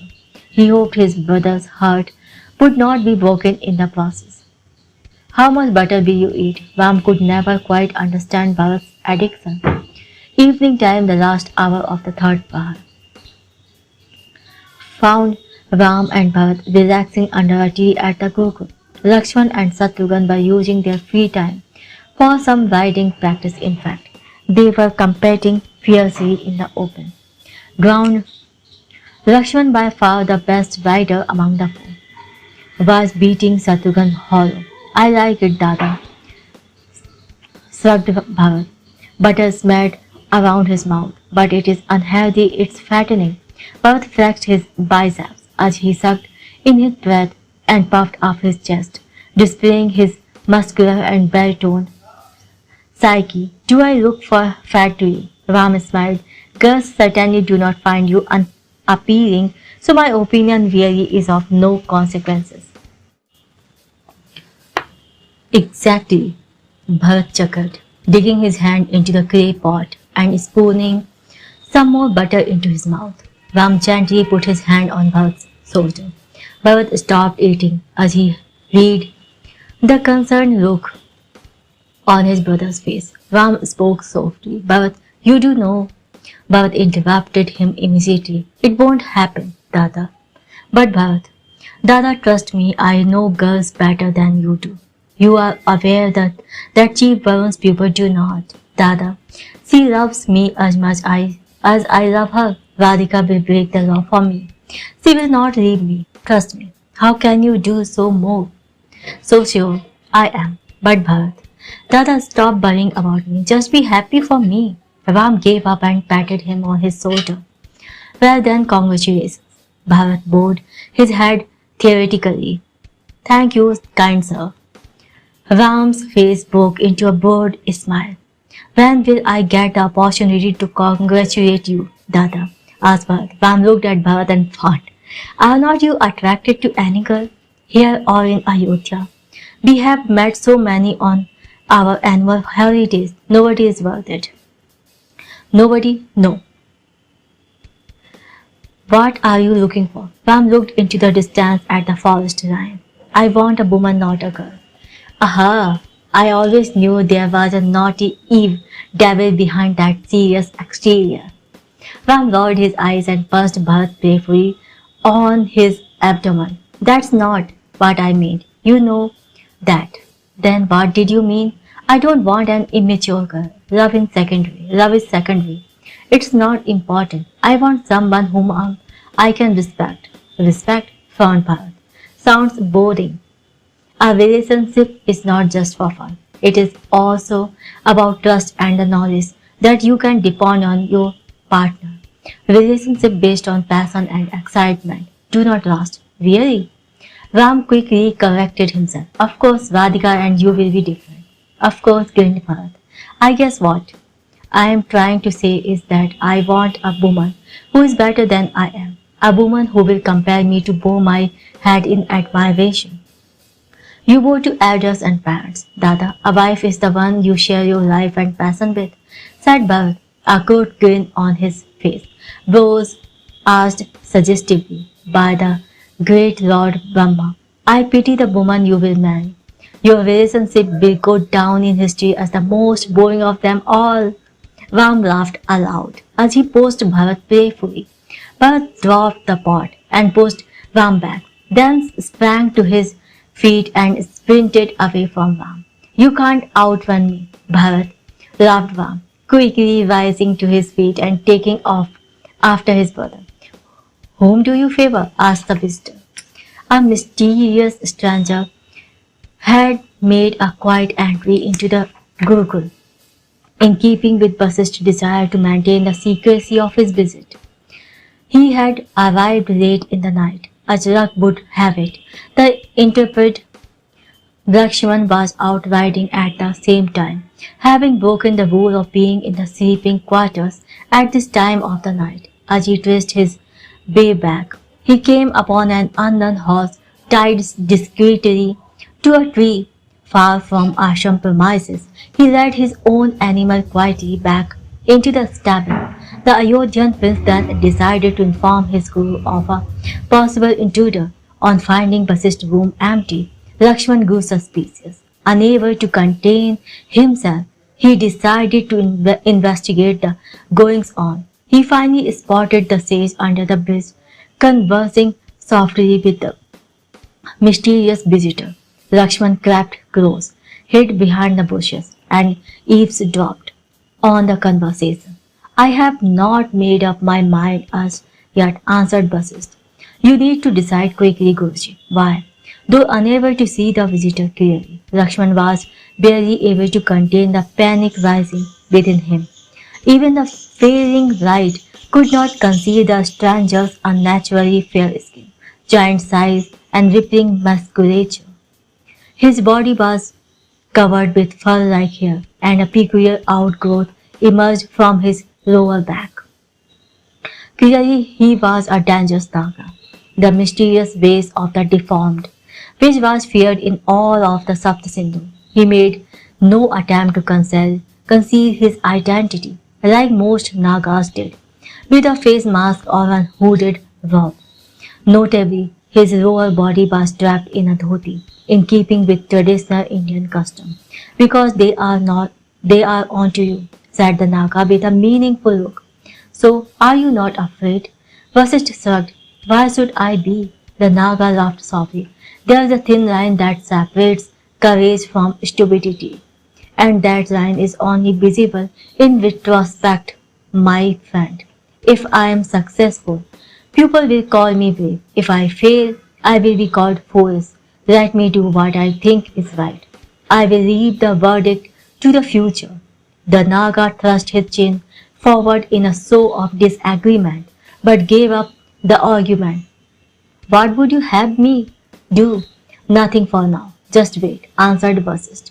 Are you aware that Ravan is? Yes, I know. And you still choose to remain here and not do anything. Ravan, murmured Vasishtha, choosing his words carefully. Well, he has his uses. Lakshman could barely control his soul, yet the teenager had the presence of mind to stay silent. There are some who you are preparing for a rebellion against Emperor Dasarath, said the Naga, his tone clearly indicating his disbelief. Vasishtha laughed softly. There is no need to rebel against him. The kingdom is practically out of his hands anyway. He is a good man, but he has sunk into the depth of depression and defeatism. My goal is bigger. Our goal, corrected the Naga. Of course, smiled Vasishtha, patting him on his shoulder. Forgive me, it is our collective goal. But if people insist on thinking that our ambitions are limited to Ayodhya, I suggest we let them be. Yes, that's true. Come with me, said Vasishtha. I have something to show you. Lakshman let out a deep breath as the two men walked away. His heart was pounding desperately. What is Guruji up to? Are we safe here? Checking carefully that the coast was clear, Lakshman slipped away and rushed to Ram's quarter. Lakshman, go back to sleep, admonished an irritated Ram. He had been woken up by a hysterical Lakshman. He had heard the panic-stricken report and groggily decided that his brother was once again indulging his love for conspiracy. Dada, I am telling you, there is something going on. It concerns Ayodhya and Guruji is involved, insisted Lakshman. Have you told Bharat? Of course not. He could be in on it too. Ram glared at Lakshman. He too is your Dada, Lakshman. Dada, you are too simple. You refuse to see the den of conspiracy that Ayodhya is. Guruji is in on it. Others could be too. I trust only you. You are supposed to protect us all. I have done my duty by letting you know. Now it is up to you to investigate this. There is nothing to investigate, Lakshman. Go back to your room and sleep. Dada, back to your room, Lakshman, now. Chapter 8. What is the ideal way of life? Asked Vasisht. In the early hours of morning, the four Ayodhyan princes sat facing their guru, having just completed the Guru's stotra. Bell prompted Vasisht. Having been met with silence, he looked at Lakshman, expecting him to take the first sword. However, to Vasisht's surprise, the boy sat tense, barely able to conceal his hostility. Is there a problem, Paurav? Inquired Vasisht. Lakshman cast an accusatory glance at Ram, then stared at the ground. No, Guruji, there is no problem. Do you want to attempt an answer? I don't know the answer, Guruji. Vasisht frowned. Ignorance had never deterred Lakshman from attempting a response before. He spoke to Bharat. Vasu, can you try and answer? An ideal way of life, Guruji, said Bharat, is one where everyone is healthy, wealthy, happy and working in consonance with his purpose in life. And how does a society achieve this? It's probably impossible, but if it were possible at all, it would only be through freedom. Allow people the freedom to forge their own path. They will find their ways. But will freedom help each person realize his dreams? What if one person's dream is in conflict with that of another's? Bharat gave that question some careful thought before replying. You are right. A strong man's effort will always overwhelm that of a weak man. So the government has to ensure that it protects the weak. We cannot allow the strong to keep winning. It would create discontent among the masses. Why, Dada? Asked Satrughn. I would say allow the strong to win. Will that not be better for society as a whole? As a whole. But is not that the law of the jungle? Asked Vasisht. The weak would die out. If you call it the law of the jungle, then I say that this is the law of nature, Guruji, said Satrughn. Who are we to judge nature? If the weakest deer are not killed by tigers, the population of deer will explode. They will eat prodigious amounts of greens, and the jungle itself may die out in the long run. It is better for the jungle if only the strong survive. It is nature's way of maintaining balance. The government should not interfere with the natural process. It should merely establish systems that ensure the protection of the weak, giving them a fair chance at survival. Beyond that, it must get out of the way and let society find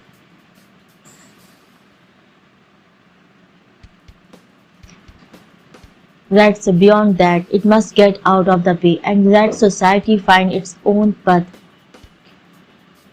It's not the government's job to ensure that all achieve their dreams. Then why even bother with the government?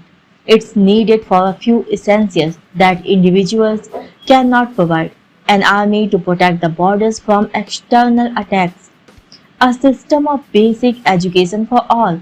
One of the things that differentiates us from animals is that we do not kill our weak.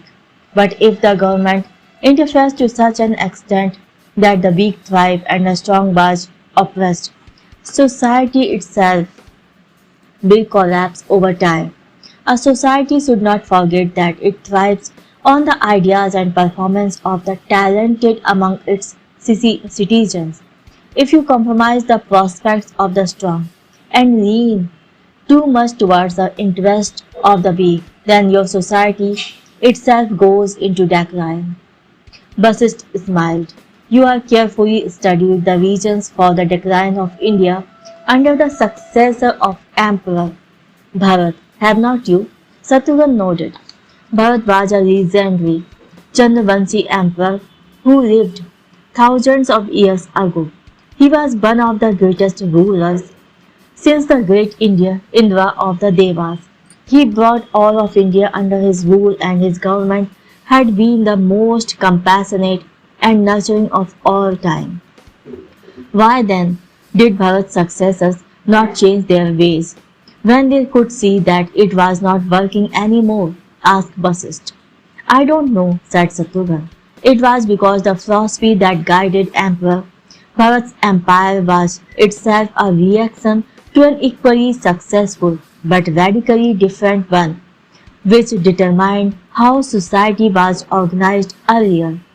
Emperor Bharat's empire could be described as the apogee of the feminine way of life, of freedom, passion, and beauty.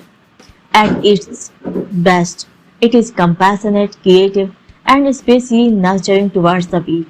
But as feminine civilization decline, they tend to become corrupt, irresponsible, and decadent. Guruji said, Ram, are you saying there is another way of life, the masculine way? Yes, the masculine way of life is defined by truth, duty, and honor. At its peak, masculine civilizations are efficient, just, and egalitarian. But as they decline, they become fanatical, rigid, and especially harsh towards the weak. So when feminine civilization decline, the masculine way is the answer, said Ram. And as masculine civilizations decline, the feminine way should take over. Yes, said the teacher, life is cyclical. Can it be safely said that today's India is a feminine nation in decline? Asked Bharat. Vasit looked at Bharat. Actually, India is a confused nation today. It does not understand its nature, which seems to be a hodgepodge of the masculine and feminine way. But if you force me to choose, then I would say that at this point in time, we are a feminine culture in decline. Then the question is it time to move towards a masculine way of life or a revival feminine culture? Argued Bharat. I am not sure India can live without freedom. We are a nation of rebels. We argue and fight about everything. We can only succeed by walking down the path of femininity, of freedom. The masculine way may work for a short span of time, but it cannot last. We are simply not obedient enough to follow the masculine way for too long. So it seems today, said Vasist, but it was not always so. There was a time when the masculine way of life characterized India. Bharat was silenced into contemplation, but Ram was intrigued. Guruji, you said that the feminine way of life established by Emperor Bharat was unable to change even when it needed to, because it was a reaction to the ills that an earlier masculine culture had degenerated into, possibly to them. The earlier way of life was stamped as evil. You are right, Sudas, said Vasist, using Ram's Gurukul name. Can you tell us about this earlier masculine way of life? What was this empire like? Asked Ram. Could we find answers in it to our present day? It was an empire that arose many millennia ago and conquered practically all of India with stunning swiftness. It had a radically different way of life, and at its peak, it scaled the heights of greatness. Who were these people? Their foundations were laid right here, where we are. It was so long ago that most have forgotten the significance of this ashram. Here, yes, it was here that the progenitors of that empire received their education from their great guru. He taught them the essentials of an enlightened masculine way of life. This was his ashram. Who was this great sage? Asked Ram in awe. Vasishtha took a deep breath. He knew that the answer would evoke shock. The name of that ancient great rishi was feared today, so much so that it was not even uttered aloud, ever. Keeping his eyes fixed on Ram, he answered, Maharshi Sukracharya. Bharat, Lakshman and Shatrughan froze. Sukracharya was the guru of the Asuras, and the Asuras were demonic fanatics who had controlled almost the entire Indian landmass thousands of years ago.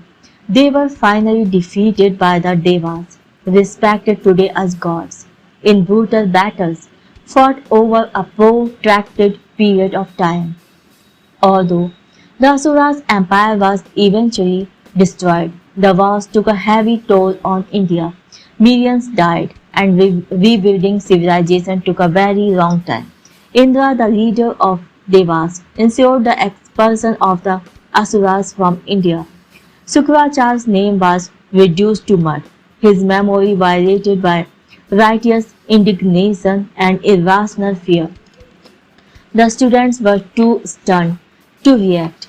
Ram's eyes, though, conveyed curiosity. Unlike the others, Vasishtha stepped out late in the night, expecting a tumult among his students. The conversation about Guru Sukracharya had been meant to provoke. Lakshman and Shatrughan were sound asleep in their rooms, but Ram and Bharat were missing. Vasishtha decided to walk around the premises in search of them, the moonlight providing adequate illumination. Hearing soft voices ahead, he soon came upon the silhouette of an animated Bharat in the company of a girl. Bharat seemed to be pleading, but why? I am sorry, Bharat, the girl said calmly. I will not break the laws of my pupil. But I love you, Radhika. I know you love me. Why should we care about what others think? Vasishtha quickly turned around and began to walk in the other direction. It was inappropriate to intrude on a private and painful moment. Where is Ram? On a whim, he changed course once again and walked up the stone pathway that led to the small temples built into the central facade of the rock face. He entered the temple of Lord Indra, the king of the Devas, the one who defeated the Asuras. The symbolism of Indra's temple being in the center was powerful, for Indra had led the army that obliterated Sukracharya's legacy. Vasishtha heard a soft sound from behind the massive idol and instinctively moved towards it. The space at the back was large enough to comfortably accommodate 4 or 5 people. The shadows of the Vasishtha and the idol seemed to dance on the floor as flames leaped from a torch on the wall. As his gaze travelled beyond the idol, he could vaguely make out of the figure of Ram on his knees, rising open with a metal bar, a heavy stone that covered an ancient inscription on the floor. Just as he succeeded, Ram sensed Vasishtha's presence. Guruji, said Ram, as he dropped the tool and stood up immediately. Vasishtha walked up to him, put his arm around his shoulder and gently set him down again as he bent down to examine the inscription that Ram had uncovered. Can you read what it says? Asked Vasishtha. It was an ancient, long-forgotten script. I have not seen this script before, said Ram. It is particularly ancient, banned in India because the Asuras used it. The Asuras were the great masculine empire you mentioned today, is not it? That's obvious. Ram gestures toward the inscription. What does it say, Guruji? Vasishtha ran his forefinger along the words of inscription. How can the universe speak the name of Sukracharya? For the universe is so small and Sukracharya is so big. Ram touched the inscription lightly. Legend holds that this was his ashan, the seat that he sat upon as he taught, said Vasishtha. Ram looked up at Vasishtha. Tell me about him, Guruji. A very small minority still maintained that he probably was one of the greatest Indians that trod the earth. I don't know much about his childhood. Apocryphal accounts suggest that he was born to a slave family in Egypt that abandoned him when he was but an infant.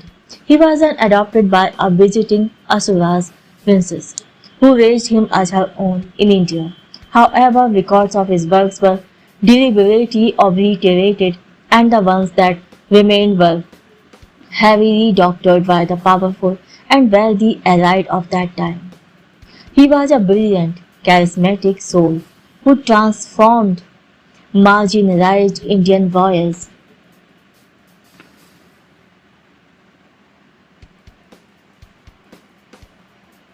But the Asuras were foreigners, were not they? Nonsense. This is propaganda spread by those with an agenda. Most Asuras were actually related to the Devas. In fact, the Devas and Asuras descended from common ancestors, known as the Manaskul. But the Asuras were the poorer, weaker cousins, scorned and half-forgotten members of an extended family. Sukracharya remolded them with a powerful philosophy of hard work, discipline, unity, and fierce loyalty for fellow Asuras. But that would not add up to a recipe for victory and dominance. So how did they succeed so spectacularly? The ones who hate them say they succeeded because they were barbaric warriors. But you obviously disagree with them. Well, the Devas were not cowards either. It was the age of Kshatriya. Warrior-like qualities were highly sought after. They were probably as good as the Asuras in the art of warfare, if not better.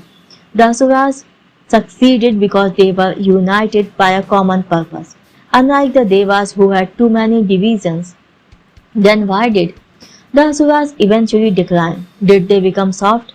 How were the Devas able to defeat them? As it often happens, the very reason for your success over a prolonged period of time can lead to your downfall. Sukracharya united the Asuras with the concept of the Ekam, the one God. All who worshipped the one God were equals in his eyes. Ram frowned, but that was hardly a new idea. Even the Rig Veda refers to Ekam, the one absolute. To this day, we call him the sum of all souls, the Paramatma.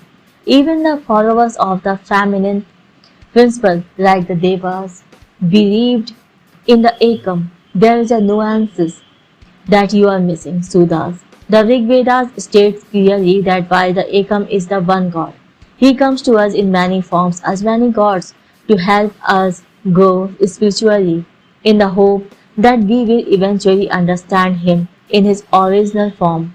After all, variety is what surrounds us in nature. It is what we relate to.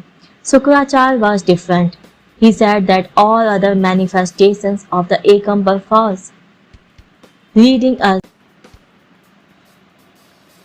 the one who knew no scriptures as well as the one who was an expert on them, simply because they both believed in the Ekam. This would make all human beings equal, too, and it works well for some time, for it obliterated all divisions within the Asuras. Furthermore, the dispossessed and oppressed among other groups like the Devas began to join the Asuras. It suddenly raised their social status. But like I have said many times, every idea has a positive and a negative. The Asuras thought that everyone who believed in their Ekam was equal, and what did they think of those who did not believe in their Ekam, that they were not equal to them? Yes, all efforts to impose the concept of one God upon minds that do not respect diversity will only result in intolerance. The Upanishads contain this warning. Yes, I remember the hymn, especially the couplet, giving a sharp sword to a child is not an act of generosity, but irresponsibility. Is that what happened with the Asuras? Yes. Sukracharya's immediate student, having been chosen by him but intellectually and spiritually equipped to understand the seemingly radical concept of Ekam. But the Asuras' empire inevitably expanded, including within its fold increasing multitudes of pupils. As time went by, these believers held on to their faith in the Ekam, but became exclusionists, demanding undivided devotion. Their God was true, the other gods were false. They grew to hate those who did not believe in their God, their one God, and ultimately began to kill them. What? Ram asked flabbergasted. That's preposterous. Does not the hymn on the Ekam also state that the only marker as to whether one truly understands the one God is that it becomes impossible to hate anyone. The Ekam exists in everybody and everything. If you feel any hatred at all towards anything or anyone, then you hate the Ekam himself. Yes, that's true. Unfortunately, the Asuras genuinely believed they were doing the right thing. As their numbers grew, their storm troopers let loose a reign of terror, tearing down temples, smashing idols and shrines, slaughtering those who were persisted with the practice of worshipping other gods. Ram shook his head. They must have turned everything against them. Exactly. And when circumstances changed, as they invariably do, the Asuras had no allies. The Devas, on the other hand, were always divided and hence did not attempt to force their ways on others. How could they? They could not even agree among themselves on what their own way of life was. Fortuitously then, they were spoiled for choice when it came to allies. All the non-Asuras were tired of the constant provocation and violence from the Asuras. They joined forces with their enemies, the Devas. Ironically, many Asuras themselves had begun to question this over-reliance on violence. They too changed allegiance and moved over to the other side. Is it any surprise that the Asuras lost? Ram shook his head. That is a major risk with the masculine way, isn't it? Exclusivist thought can easily lapse into intolerance and rigidity. Especially in times of trouble, the feminine way will not face this problem. Yes, rigid intolerance creates immortal enemies with whom negotiation is impossible, but the feminine way has other problems, most importantly of how to unite their own behind a larger cause. The followers of the feminine way are usually so divided that it takes a miracle for them to come together for any one purpose under a single banner. Ram, who had seen the worst of the divisions and inefficiencies of the feminine way of life in the India of today, appeared genuinely curious about the masculine order. The masculine way needs to be revived. The way of the Asuras is a possible answer to India's current problem. But the Asuras way cannot and should not be replicated. Some improvement and adjustments are necessary. Questioning must be encouraged, and it has to be tailored to suit our current circumstances. Why not the feminine way? Asked the Guru. I believe leaders of the feminine way tend to seek responsibilities. Their message to their followers is, it's your decision. When things go wrong, there is no one who can be held accountable.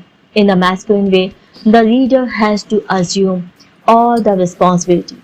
And only when leaders assume responsibility can society actually function. There is clear direction and purpose for society as a whole. Otherwise, there is endless debate, analysis, and paralysis. Bassist smiled. You are oversimplifying things, but I will not deny that you want improvements. The feminine route takes time, but in the long run, it can be more stable and durable. The masculine way can also prove to be stable if we learn lessons from the past. Are you willing to force such a new path? I will certainly not try, and said Ram with disarming honesty. It is my duty to my motherland, to this great country of ours, where you are welcome, to revive the masculine way. But I suggest you don't name it Asura. It is such a reviled name today that your idea will be doomed from the very beginning. Then, what do you suggest? Names don't matter. What matters is the philosophy underlying them. There was a time when the Asuras represented the masculine way and the Devas the feminine. Then the Asuras were destroyed and only the Devas survived. The Suryavanshis and the Chandravanshis are descendants of the Devas, both representatives of the feminine. But for all you know, if you achieve what I think you can, the Suryavanshis could end up representing the masculine way of life, and the Chandravanshis could carry forward the legacy of their ancestors, the Devas. Like I said, name don't matter. Ram looked down again at the inscription as he pondered over the unknown person who had carved this message long ago. It seemed like an act of impotent rebellion. Sukrachar's name had been banned across the land. His loyal followers were not even allowed to speak his name. Perhaps this was their way of applying a salve to their conscience at not being able to publicly honor their guru. Basist put his hand on Ram's shoulder. I will tell you more about Sukrachar, his life and his philosophy. He was a genius. You can learn from him and create a great empire. But you must remember that while you can certainly learn from the success of great men, you can learn even more from their failure and mistakes. Yes, Guruji. Chapter 9. We will not meeting for a long time after this, Guruji, said the Naga. A few months had elapsed since Ram and Vasishtha's conversation on Sukrachar in temple of Lord Indra. The formal education of the princes in the Gurukul was complete, and the boys would be returning home for good. The following day, Lakshman had decided to go riding one last time, late in the night. While trying to return undetected, he came upon a replay of the meeting between his guru and the suspicious Naga. They had met under the bridge once again. Yes, it will be difficult, agreed Vasishtha. People in Ayodhya do not know about my other life, but I will find ways to communicate. The outgrowth from his lower back clicked like a tail as the Naga spoke. I have heard that your former friend's alliance with Rama grows stronger. Vasishtha closed his eyes and took a deep breath before speaking softly. He will always remain my friend. He helped me when I was alone. The Naga narrowed his eyes. His interest piqued. You have to tell me this story sometime, Guruji. What happened? Vasishtha gave the hint of a wily smile. Some stories are best left untold. The Naga realized he had ventured into painful territory and decided not to pry any further. But I know what you have come for, said Vasishtha, changing the topic. The Naga smiled. I have to know. Ram, said Vasishtha simply. The Naga seemed surprised. I thought it would be Prince Bharat. No, it's Ram. It has to be. The Naga nodded. Then Prince Ram it is. You know, you can count on your support. On our support. Yes, I know. Lakshman felt his heartbeat quicken as he continued to listen soundlessly. Dada really do not understand the word, cried Lakshman. In the name of Lord Ikshvaku, just go back to sleep, murmured an exasperated Ram. You see conspiracies everywhere. But, Lakshman, they have decided to kill you, Dada. I know it. When will you believe that nobody is trying to kill me? Why would Guruji want me dead? Why would anyone want me dead? For crying out loud, exclaimed Ram. Nobody was trying to kill me then, when we were out riding, and nobody is trying to kill me now. I am not so important. You know, now go to sleep. Dada, you are just so clueless. At this rate, I don't know how I am supposed to protect you. You will protect me forever somehow, said Ram, softening and smiling indulgently as he pulled his brother's cheek. Go back to sleep now. Dada, Lakshman. Welcome home, my son, cried Kausalya, unable to suppress her tears of joy.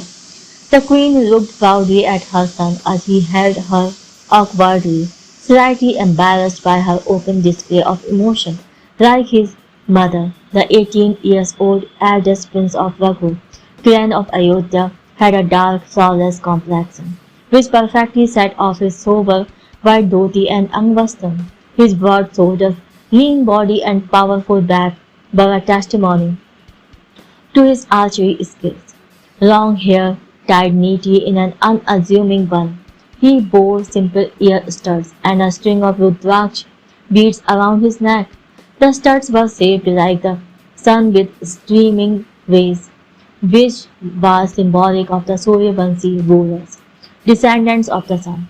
The Rudraksh brown elliptical beads derived from the tree of the same name, represented Lord Rudra, who had saved India from evil some millennia ago. He stepped away from his mother as he finally stopped crying. He bent down on one knee, bowing his head with respect towards his father. A hushed silence descended on the court. In full attendance during this ceremonial occasion, the impressive great hall of the unconquerable had not seen a gathering like this in nearly 2 decades. This royal court hall, among with the palace, had been built by the charismatic warrior like Raghu, the great-grandfather of Ram. He had famously restored the power of the Ayodhya royalty through stunning conquest, so much so that the title of the house of Ayodhya had been changed from the clan of Ikshvaku to the clan of Raghu. Ram did not approve of this change, for to him it was a betrayal of his lineage.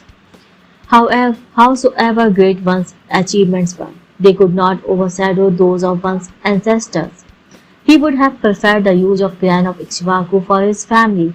After all, Ikshvaku was the founder of the dynasty, but few were interested in Ram's opinion. Ram continued to kneel, but the official acknowledgement was not forthcoming. Vasisht, the Rajguru, sat to the right of the emperor, looking at him with silent disapproval. Dasarath seemed lost in thought as he stared blankly into the space. His hands rested on golden armrests shaped like lions. A gold-colored canopy, embedded with priceless jewels, was suspended over the throne. The magnificent court hall and the throne were symbolic of the power and might of the Ayodhyans, or at least they had been so once upon a time. Peeling paint and fraying edges spoke volumes of the decline of this once great kingdom. Precious stones from the throne had been put out, probably to pay the bills. The thousands pillared had still appeared grand, but an old eye would know that it had seen better days in years past, when vibrant silk pennants hung from the walls, separating engraved figures of ancient rishis, seers and men of knowledge. The figures could have certainly done with a thorough cleaning. Palpable embarrassment spread in the hall as Ram waited. A murmur among the courtiers reaffirmed what was well known. Ram was not the favored son. The son remained still and unmoved. Truth be told, he was not the least bit surprised. Used to disdain and calumny, he had learned to ignore. Even every tip back home from the Gurukul had been tortured, almost by design. Most people found some way to constantly remind him of the misfortune of his birth, the 10th of 7032. The year of his birth, according to the calendar of Manu, would not be forgotten. It had troubled him in his childhood, but he found himself wearily recalling that the man he admired as a father, Guru Vasisth, had said to him once, Kimapi nu janana vadisyanti tadeo karyam jananam. People will talk nonsense. It is, after all, their job. Kekai walked up to her husband, bent down on her knees, and placed Dasarath's partially paralyzed right leg on the foot stand, carefully displaying the dutiful and submissive gesture for public consumption. She brought her aggression into full play in private as she hissed her command, acknowledge Ram, remember descendants, not protectors. A flicker of life flashed across the emperor's face. He raised his chin imperiously as he spoke, wise Ram1, descendant of the Raghu clan. Vasisth narrowed his eyes with disapproval and cast a glance at Ram, adorned in rich finery and heavy gold ornaments, prominent among the first row of nobility, was a fair-skinned woman with a bent back. Her face was scared by an old disease, and along with a hunched back, she had a menacing presence. Turning slightly to the man standing beside her, she whispered, did you understand? Do you? Descendant, not protector. Do you? Bowed his head in defiance as he addressed the wealthiest and most powerful merchant of the Sapta Sindhu. Yes, Mantraji. That Dasarath had avoided the word protector was a clear indication to all who were present that Ram would not be accorded what was the birthright of the firstborn. Ram did not show disappointment, and as he rose to his feet with stoic decorum, folding his hands together in a namaste. He bowed his head and spoke with crisp solemnity. May all the gods of our great land continue to protect you, my father. He then stepped back to take his position in single file along with his brother. Standing beside Ram, Bharat, though shorter, was heavier in build. Years of hard work showed in his musculature, while the scars he bore gave him a fearsome yet attractive look. He had not inherited his mother's fair complexion and had yet set it off with a bright blue dhoti and angvastram.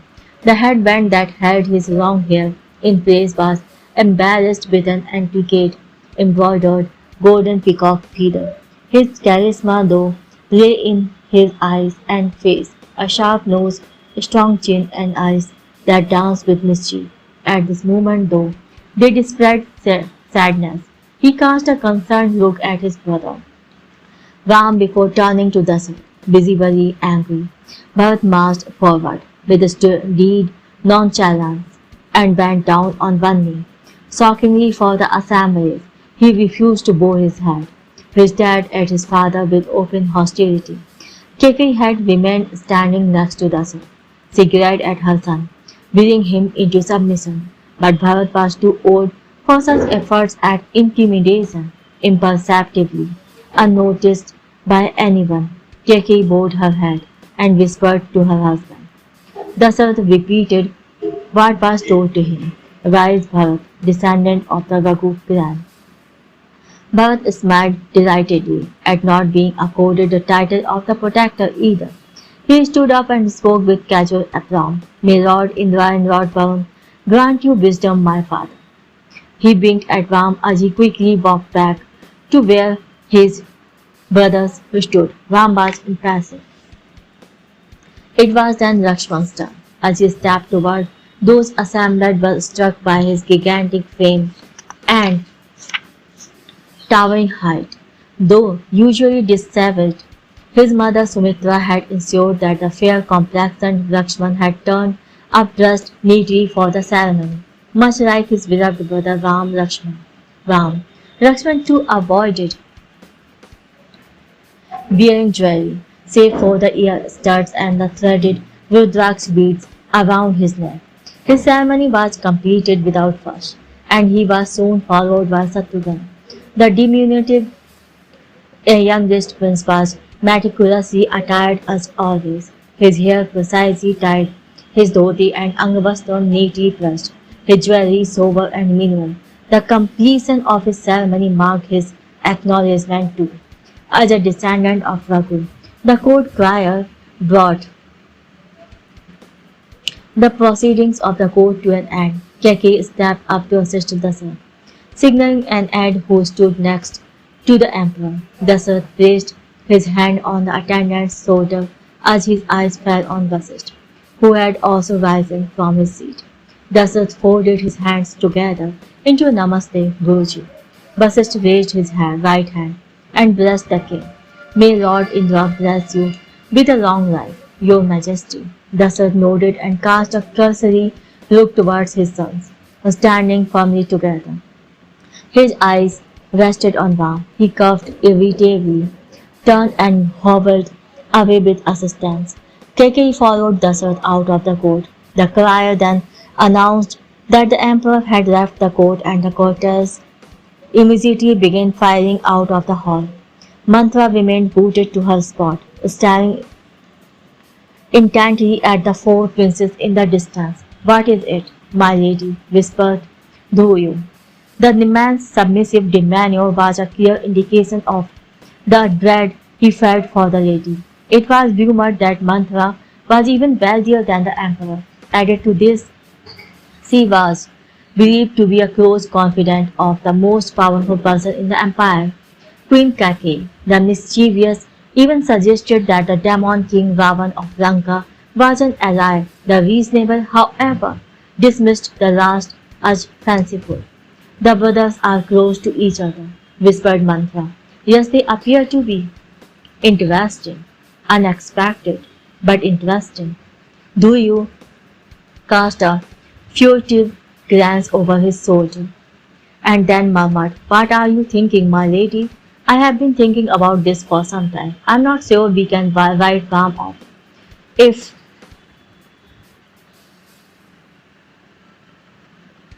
after all the hatred and vilification that he has been subjected to for 18 years, he is still standing strong. We must assume that he is made of sterner stuff, and Bharat very obviously is spirited and devoted to his brother. So what should we do?